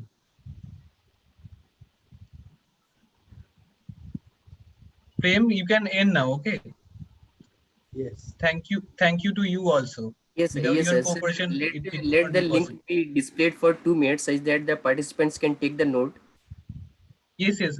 Participants, you can also take screenshot, and you can go to the any browser and browse it and fill up the forms. Okay.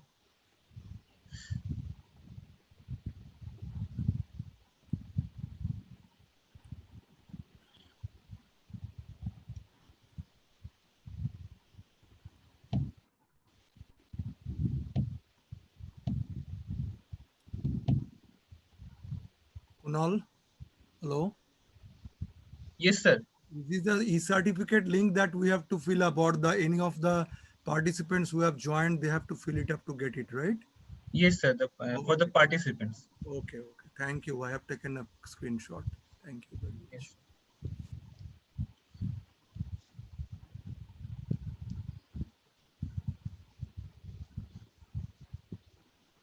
ঠিক আছে তপন শুনতে পাচ্ছ তপন